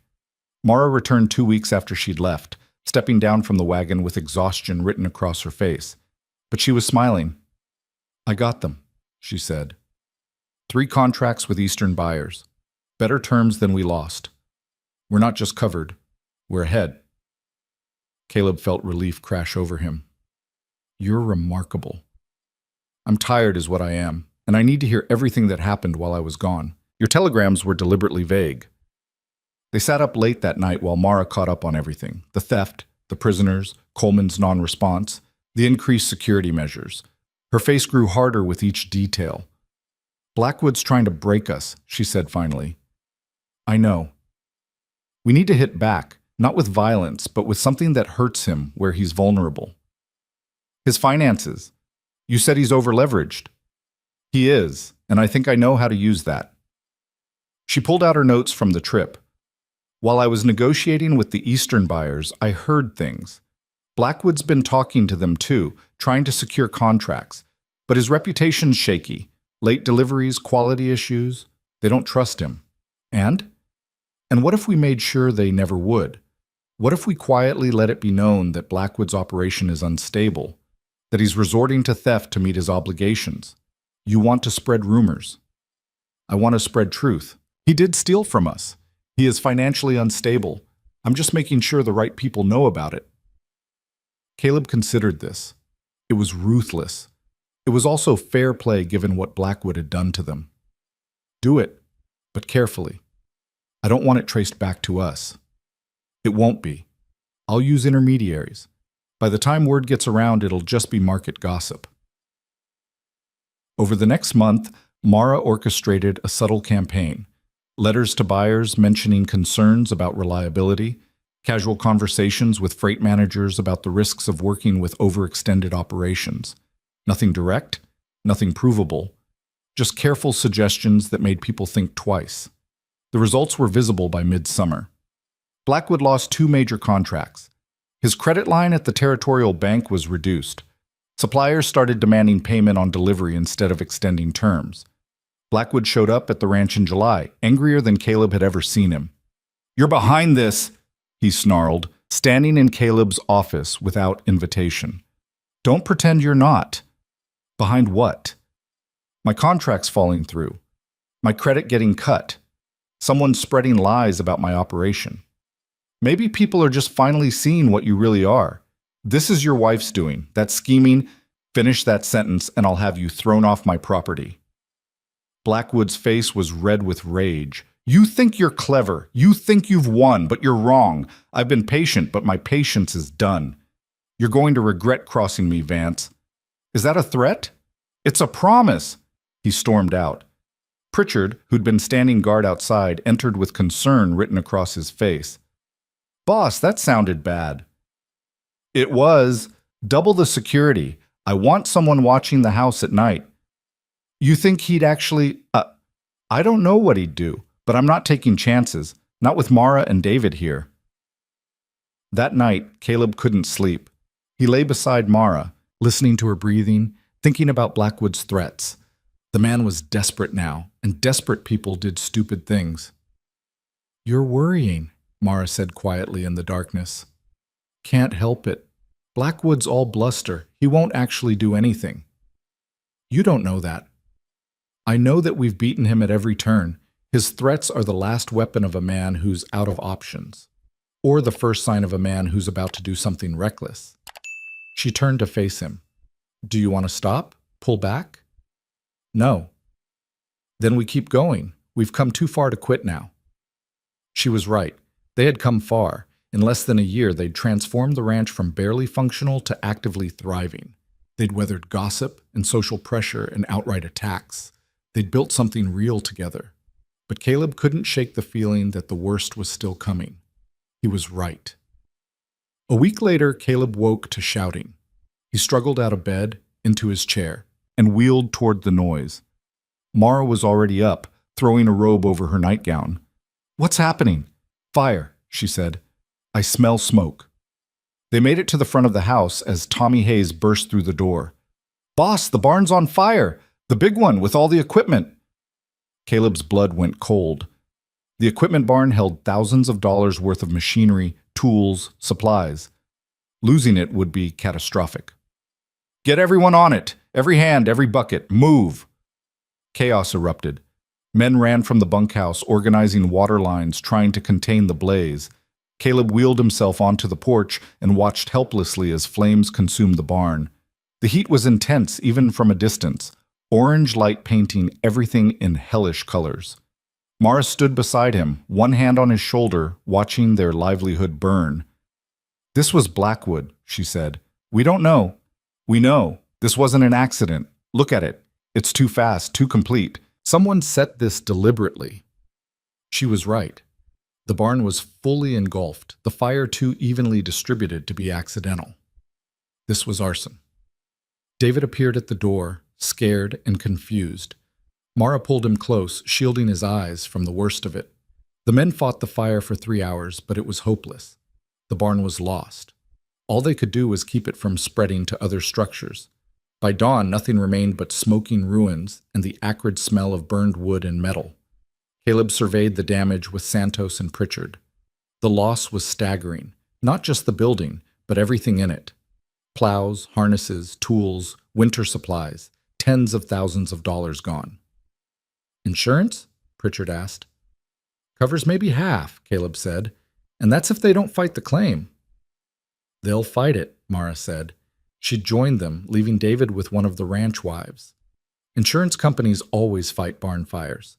They'll say we were negligent, that we didn't take proper precautions. Then we rebuild without insurance money. With what funds? We're profitable, but we don't have that kind of cash on hand." Caleb knew she was right. They'd been putting profits back into operations, building for the future. They didn't have a reserve large enough to cover this. "We take a loan," he said. "Banks won't lend to us." Not with our reputation, not after Blackwood's been spreading rumors. Then we find another way. But there wasn't another way, not really. Over the next week, the reality settled in. They couldn't rebuild immediately. They'd have to make do with reduced equipment, slower operations, less efficiency. All the gains they'd made would be eaten up by the losses. Blackwood's revenge was working. Marshal Coleman came out to investigate the fire, but his conclusion was predictable.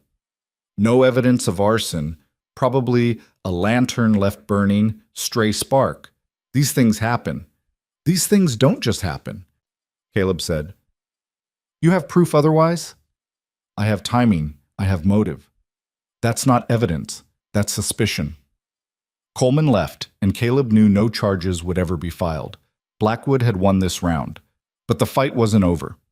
Mara spent 2 days locked in the office, working numbers, writing letters, finding solutions. When she emerged, she had a plan. We can't rebuild the barn immediately, she said, but we can adapt.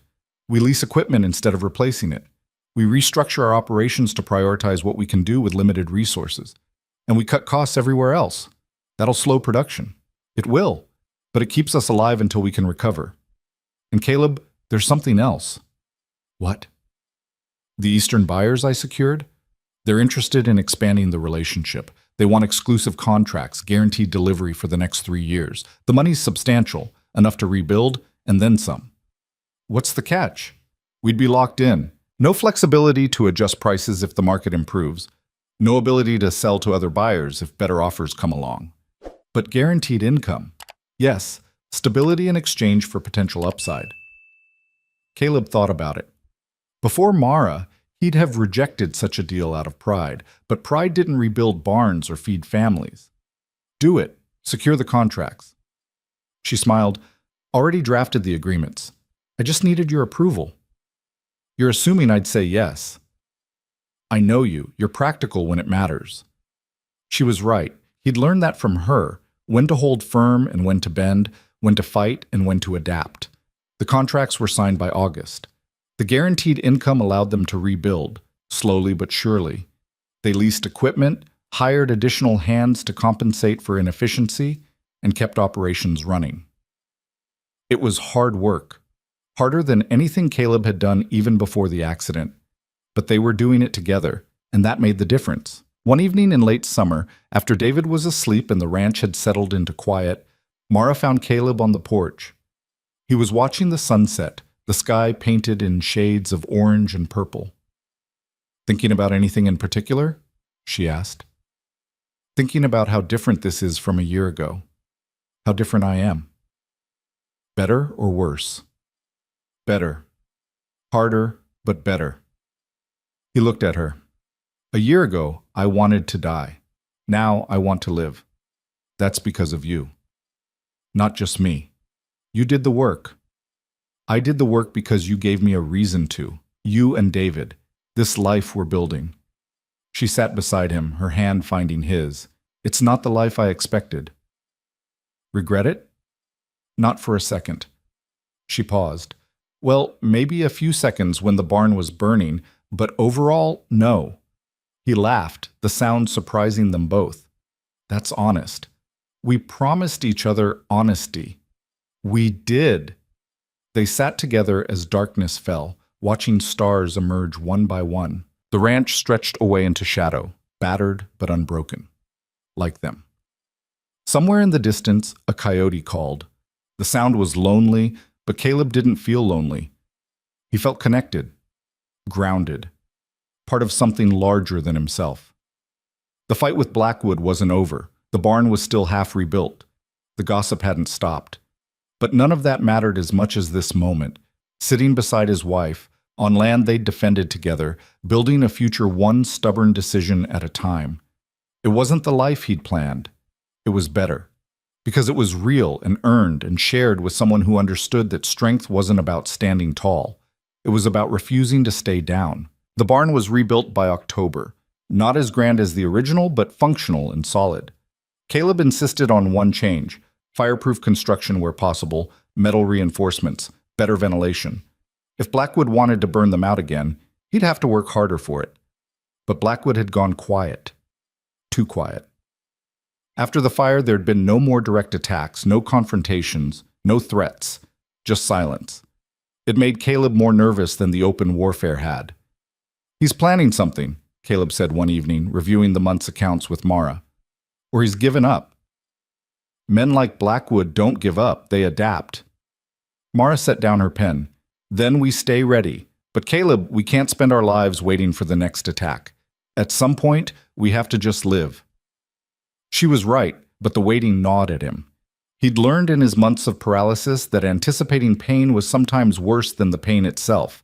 The mind could conjure horrors that reality never delivered. The answer came in November, and it wasn't what Caleb expected. Word arrived through Pritchard, who'd heard it in town from the bank manager's wife, who'd heard it from her sister who worked at the Territorial Land Office. Blackwood was selling. His entire operation, land, cattle, equipment, everything, liquidating. "Why?" Caleb asked. "He's been fighting us for over a year. Why quit now?" "He's broke," Pritchard said. "That's the rumor anyway. The contracts he lost, the credit lines that got cut, the fire insurance claim he filed that got denied because they found evidence he'd overreported his losses before. It all caught up with him. Banks calling in his loans." Mara leaned forward. "Who's buying?" "That's the interesting part. Nobody yet. The bank's handling the sale, and they want it done fast. Word is they're looking for a single buyer to take the whole operation, keep it from being carved up." Caleb and Mara looked at each other. The same thought was visible in both their eyes. "How much land are we talking about?" Caleb asked. 8,000 acres. Water rights to Copper Creek and the southern tributaries. Decent grazing land, some timber. The house and buildings are run down, but the land itself is valuable." "How much are they asking?" Pritchard named a figure that made Caleb wince. It was substantial, more than they had in cash, but not impossible if they leveraged the ranch. "We'd be overextended," Mara said quietly, "just like Blackwood was. We'd be consolidating territory. 20,000 acres under one operation. That's enough to dominate the regional market. It's also enough to bankrupt us if we have one bad year. Or it's enough to make us untouchable." They sat in silence, both calculating risks and rewards. Finally, Mara spoke. "Let me look at the numbers. Really look at them. If we can make it work without putting David's future at risk, we consider it, but I won't gamble everything on expansion." Over the next week, Mara buried herself in projections and analyses. She studied Blackwood's operation, identifying inefficiencies that could be corrected, assets that could be liquidated, redundancies that could be eliminated. She ran scenarios: best case, worst case, realistic case. She consulted with Pritchard about operational integration and with the Eastern buyers about increased volume capacity. When she finally presented her findings, her expression was cautiously optimistic. "It's possible," she said. "Risky, but possible. If we buy the land, liquidate his cattle to pay down part of the purchase price, integrate his viable assets with ours, and use the expanded grazing capacity to increase our herd over 3 years instead of 1, we could make it work." "What's the risk?" "If we have a bad winter, if cattle prices drop, if anything goes seriously wrong in the first 2 years, we could lose everything. The ranch, the house, all of it. And if things go right, we become the largest operation in the territory. We control enough land and water to dictate terms to buyers instead of accepting theirs. We build something that lasts beyond us, something David could inherit that would actually mean something." Caleb thought about it, about the risk and the reward, about everything they'd fought through to get here, about the look in Blackwood's eyes when he'd called Caleb soft, unable to run a ranch from a wheelchair. "Let's do it." "Caleb, I know the risks. I'm saying let's do it anyway. We've spent a year proving we can survive. I'm tired of just surviving. Let's prove we can thrive." Mara studied him for a long moment, then nodded.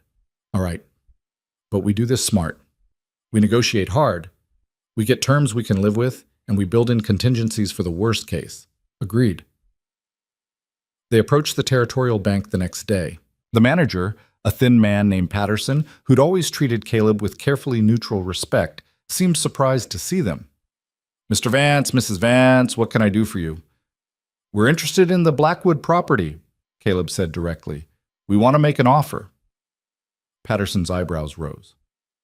That's, ambitious. The asking price is substantial. We're aware. We'd like to discuss terms. What followed was 3 weeks of negotiations.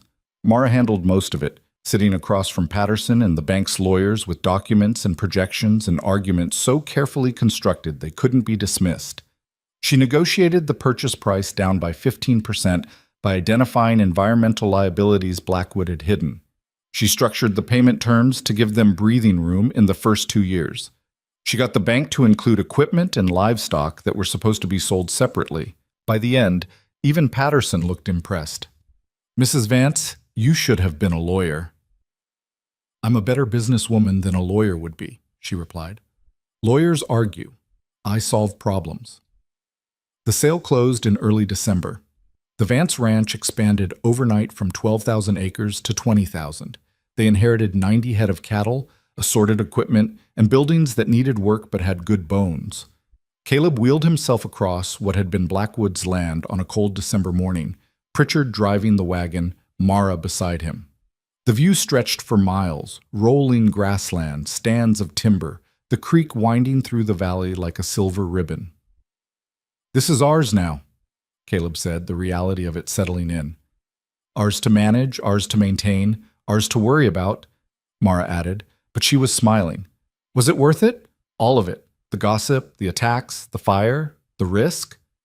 She considered the question seriously. "Ask me in 5 years." "Fair enough."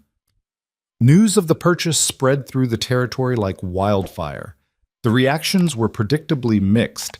Some saw it as a triumph, the crippled rancher and his widow wife outmaneuvering the man who'd tried to destroy them. Others saw it as reckless, predicted failure within a year. But the tone of the gossip had changed. There was less mockery now, more grudging respect. The Vances had stopped being objects of pity and become forces to be reckoned with. The integration of the two operations took months. Pritchard managed the logistics, moving cattle, consolidating herds, repairing infrastructure, training new hands hired to manage the expanded territory. Mara restructured the business operations, creating systems that could handle increased scale without proportional increases in overhead. David thrived in the expanded space. At 9 years old now, he'd grown from a quiet, cautious boy into someone more confident. He rode horses with increasing skill, helped with ranch work, and talked about someday running the operation himself. Caleb watched him grow and felt something he hadn't expected: pride in being a father, even if he'd come to it sideways. One evening in late spring, as Caleb was reviewing fence repair costs, David appeared in the doorway of the office. "Can I ask you something?" "Of course." "Are you my real father?" The question hit Caleb square in the chest. He'd known it would come eventually, but that didn't make it easier. "No, your real father was Thomas Whitlock. He died before you could know him well, but he was a good man who loved you." "But you're my father now." "I'm married to your mother. I help raise you. What that makes me is up to you." David thought about this with the seriousness of children considering important things. "The boys at school say you're not my real father because you're a cripple and you can't do real work."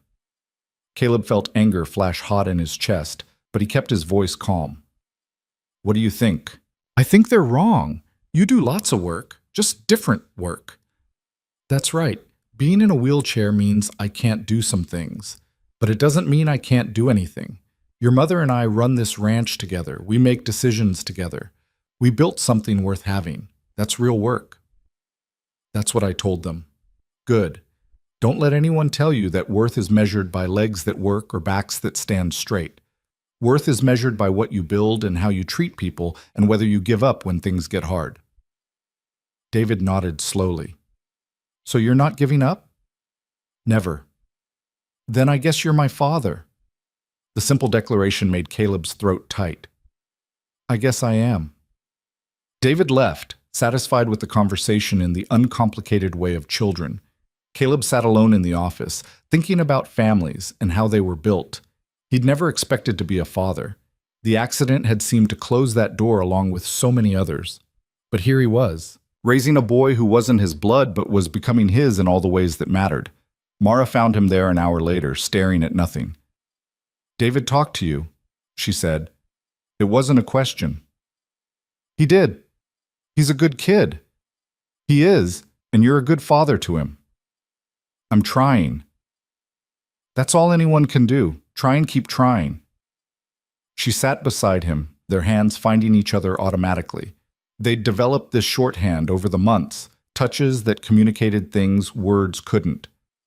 I've been thinking, Mara said, about what comes next. We just bought 8,000 acres. I think we have enough to worry about. Not about the ranch. About us. About family. Caleb turned to look at her. What do you mean? I mean David's 9. In another few years, he'll be grown. And then what? We run this ranch until we're old and die? That's the whole story? What else would there be? Another child. Maybe, if you wanted. The suggestion surprised him. Mara, I'm paralyzed. I can't. You're paralyzed from the waist down. That doesn't mean. She stopped, looking embarrassed. We could try. If you wanted to. I know it might not work, but we could try. Caleb had never considered this possibility. Never let himself consider it. Children required things he couldn't provide. Chasing after toddlers, teaching them to ride, protecting them physically. All the things fathers were supposed to do. But then he thought about David and how much of fathering was actually just showing up, being present, listening, teaching what you knew, loving despite imperfections. You really want this? He asked. I want a life with you, whatever shape that takes. If it includes more children, wonderful. If it doesn't, that's fine too. But I don't want to not try just because we're afraid. I'm terrified. So am I. But we've done everything else terrified. Why stop now? He laughed despite himself. That's terrible logic. But it's our logic. We don't do things because they're easy. We do them because they matter. A child would complicate everything. Everything's already complicated. Fair point. They sat together in the gathering darkness, thinking about possibilities and futures, and the strange paths life took when you stopped trying to control every outcome. 6 months later, Mara told him she was pregnant. The pregnancy was difficult. She was 33 now, older for childbearing by frontier standards. There were complications, bed rest orders from the doctor, fears that Caleb tried to hide, but she could see anyway. David was worried too, remembering fragments of his biological father's death, afraid of losing his mother. But Mara was stubborn. She managed ranch business from bed when necessary, refused to let fear dictate decisions, and made it clear that this child was coming whether the universe cooperated or not. The baby arrived in early spring, a girl they named Sarah. She was small and loud and perfect. Caleb held her for the first time in his chair, this tiny person who was half Mara and half him, and felt something crack open in his chest that he'd kept locked for years. She's beautiful, he said, unable to take his eyes off her. She's ours, Mara corrected, exhausted but smiling. We made something good. David was fascinated by his new sister, carefully holding her under Mara's supervision, asking endless questions about babies and how they worked, the house filled with noise and chaos and sleepless nights and all the messy reality of new life. The ranch hands were bemused by the arrival, their boss wheeling around the property with a baby strapped to his chest in a carrier Mara had modified. But they adapted, as people do, and soon it was normal to see Caleb conducting business while bouncing Sarah to keep her quiet. Word spread through the territory. The Vances had a child. The cripple and his widow had built not just a ranch, but a family. The gossip changed again. Less about scandal, more about curiosity. How did they manage? How did it work? The answer was imperfectly. They managed imperfectly, through exhaustion and improvisation and stubbornness. Mara balanced motherhood with business management, sleeping in fragments and working around feeding schedules. Caleb learned to do diaper changes from his chair and discovered he could calm Sarah's crying better than anyone by singing old ranch songs his own father had taught him. It wasn't the picture of family anyone expected, but it was theirs, and it worked. Years passed. The ranch prospered under their management, profits steady and growing. They paid down the debt on Blackwood's land ahead of schedule. They expanded the cattle operation, bought better breeding stock, developed a reputation for quality that commanded premium prices. David grew into a young man who understood both books and livestock, who could discuss market trends with buyers and mend fence with the hands. Sarah grew into a bright, determined girl who followed her father around the ranch, asking questions about everything. People who'd once whispered about the inappropriateness of the Vances' marriage now held them up as examples of frontier determination. They'd become respectable, almost legendary, the story people told about overcoming impossible odds. Caleb found it amusing. "We're the same people who caused scandal 5 years ago," he told Mara one evening. "We haven't changed. They have. That's how it works. You stop caring what they think long enough, and eventually they decide you were right all along." Were we right? We're here, aren't we? Still standing, still building. I'd say that counts as right. On a summer evening when Sarah was 3 and David was 14, the family gathered on the porch after dinner. It had become tradition, watching the sunset together, talking about the day, being present with each other before work pulled them apart again. "Tell me about when you met," Sarah demanded. She loved this story, asked for it regularly. Caleb looked at Mara. "You tell it." "Your father was sitting alone at a dance, looking like the world had ended," Mara began. "Everyone else was ignoring him because they didn't know what to say to a man in a wheelchair. I thought that was stupid, so I asked him to dance. And he said yes, even though he couldn't stand up," Sarah continued, knowing the story by heart. "He did. We danced anyway. People stared. We didn't care. And then what happened? Then we kept not caring. We built this ranch together. We got married. We had you and David. We made a life. Was it hard? Very hard. People said mean things. Bad things happened. We had to fight for everything. But you won." Mara glanced at Caleb, something warm in her expression. "We're still fighting, but yes, I suppose we won." Sarah seemed satisfied with this answer. David, older and more aware of nuance, asked, "Do you ever regret it, the way it happened?" "Which part?" Caleb asked. "The accident. If you could go back and prevent it, would you?" It was a question Caleb had asked himself countless times in the early days. The answer had changed over the years. "The accident took my legs and nearly took my life. It put me through pain I wouldn't wish on anyone. So yes, part of me wishes it never happened." He paused. "But if it hadn't happened, I never would have met your mother. You wouldn't exist, Sarah. This family wouldn't exist. We'd all be living different lives, probably lesser ones. So no, I don't regret it. I regret the pain, but I don't regret where it led." "That's a complicated answer," David said. "Life's complicated. Anyone who tells you otherwise is selling something." They sat together as darkness fell, 4 people who'd been assembled by accident and choice in equal measure. Not a perfect family, there was no such thing, but a real one, built on honesty and stubbornness and the refusal to accept other people's definitions of what was possible. A few years later, Caleb was reviewing quarterly reports when Pritchard knocked on the office door. "Boss, you've got a visitor. Says it's important." The visitor was a young man, maybe 25, well-dressed and nervous. He introduced himself as James Blackwood, son of the man who'd once tried to destroy them. Caleb felt old wariness settle over him. "What do you want?" "I wanted to apologize for my father, for what he did to you and your family." "Your father's dead, has been for 2 years." "I know. He died bitter and angry, convinced the world had been unfair to him. He never took responsibility for his own failures." James shifted uncomfortably. "I'm not like him. I wanted you to know that, and I wanted to thank you." "Thank me for what?" "For buying his land. The money from that sale paid his debts, and left enough for me to start fresh somewhere else.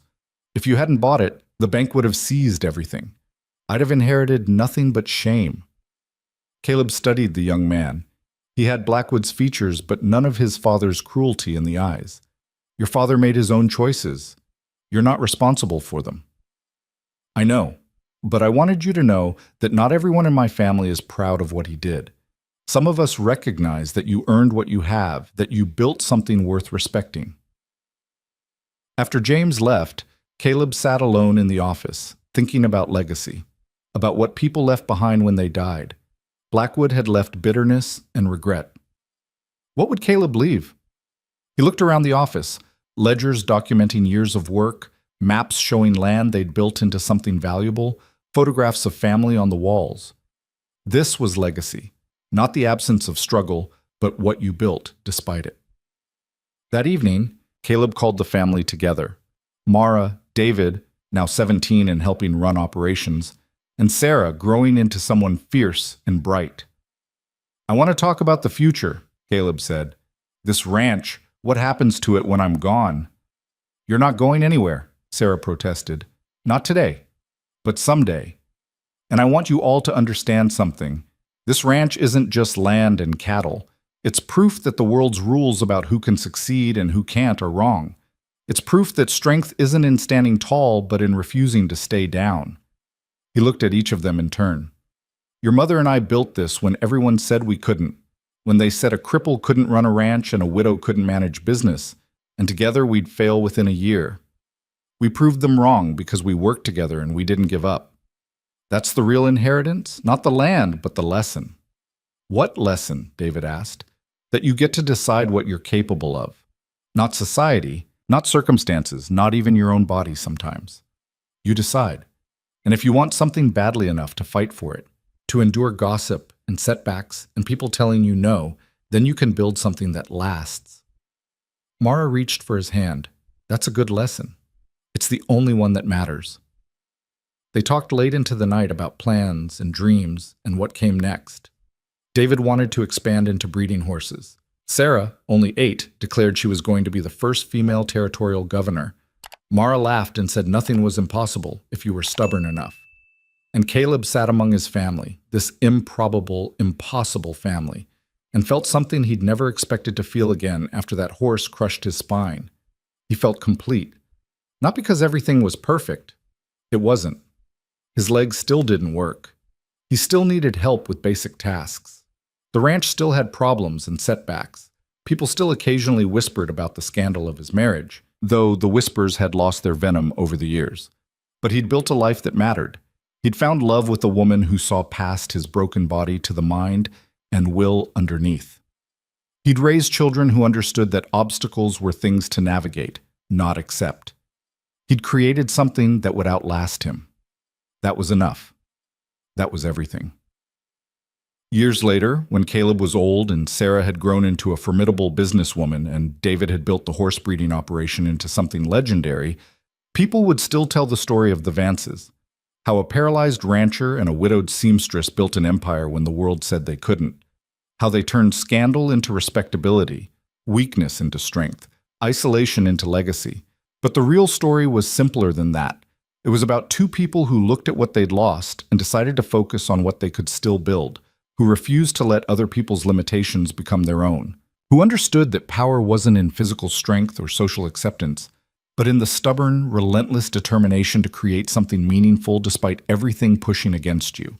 It was about choosing to dance when everyone said you couldn't, and then dancing anyway, in whatever form that took, for as long as the music played. That was the story. That was the legacy. And in the end, it was enough.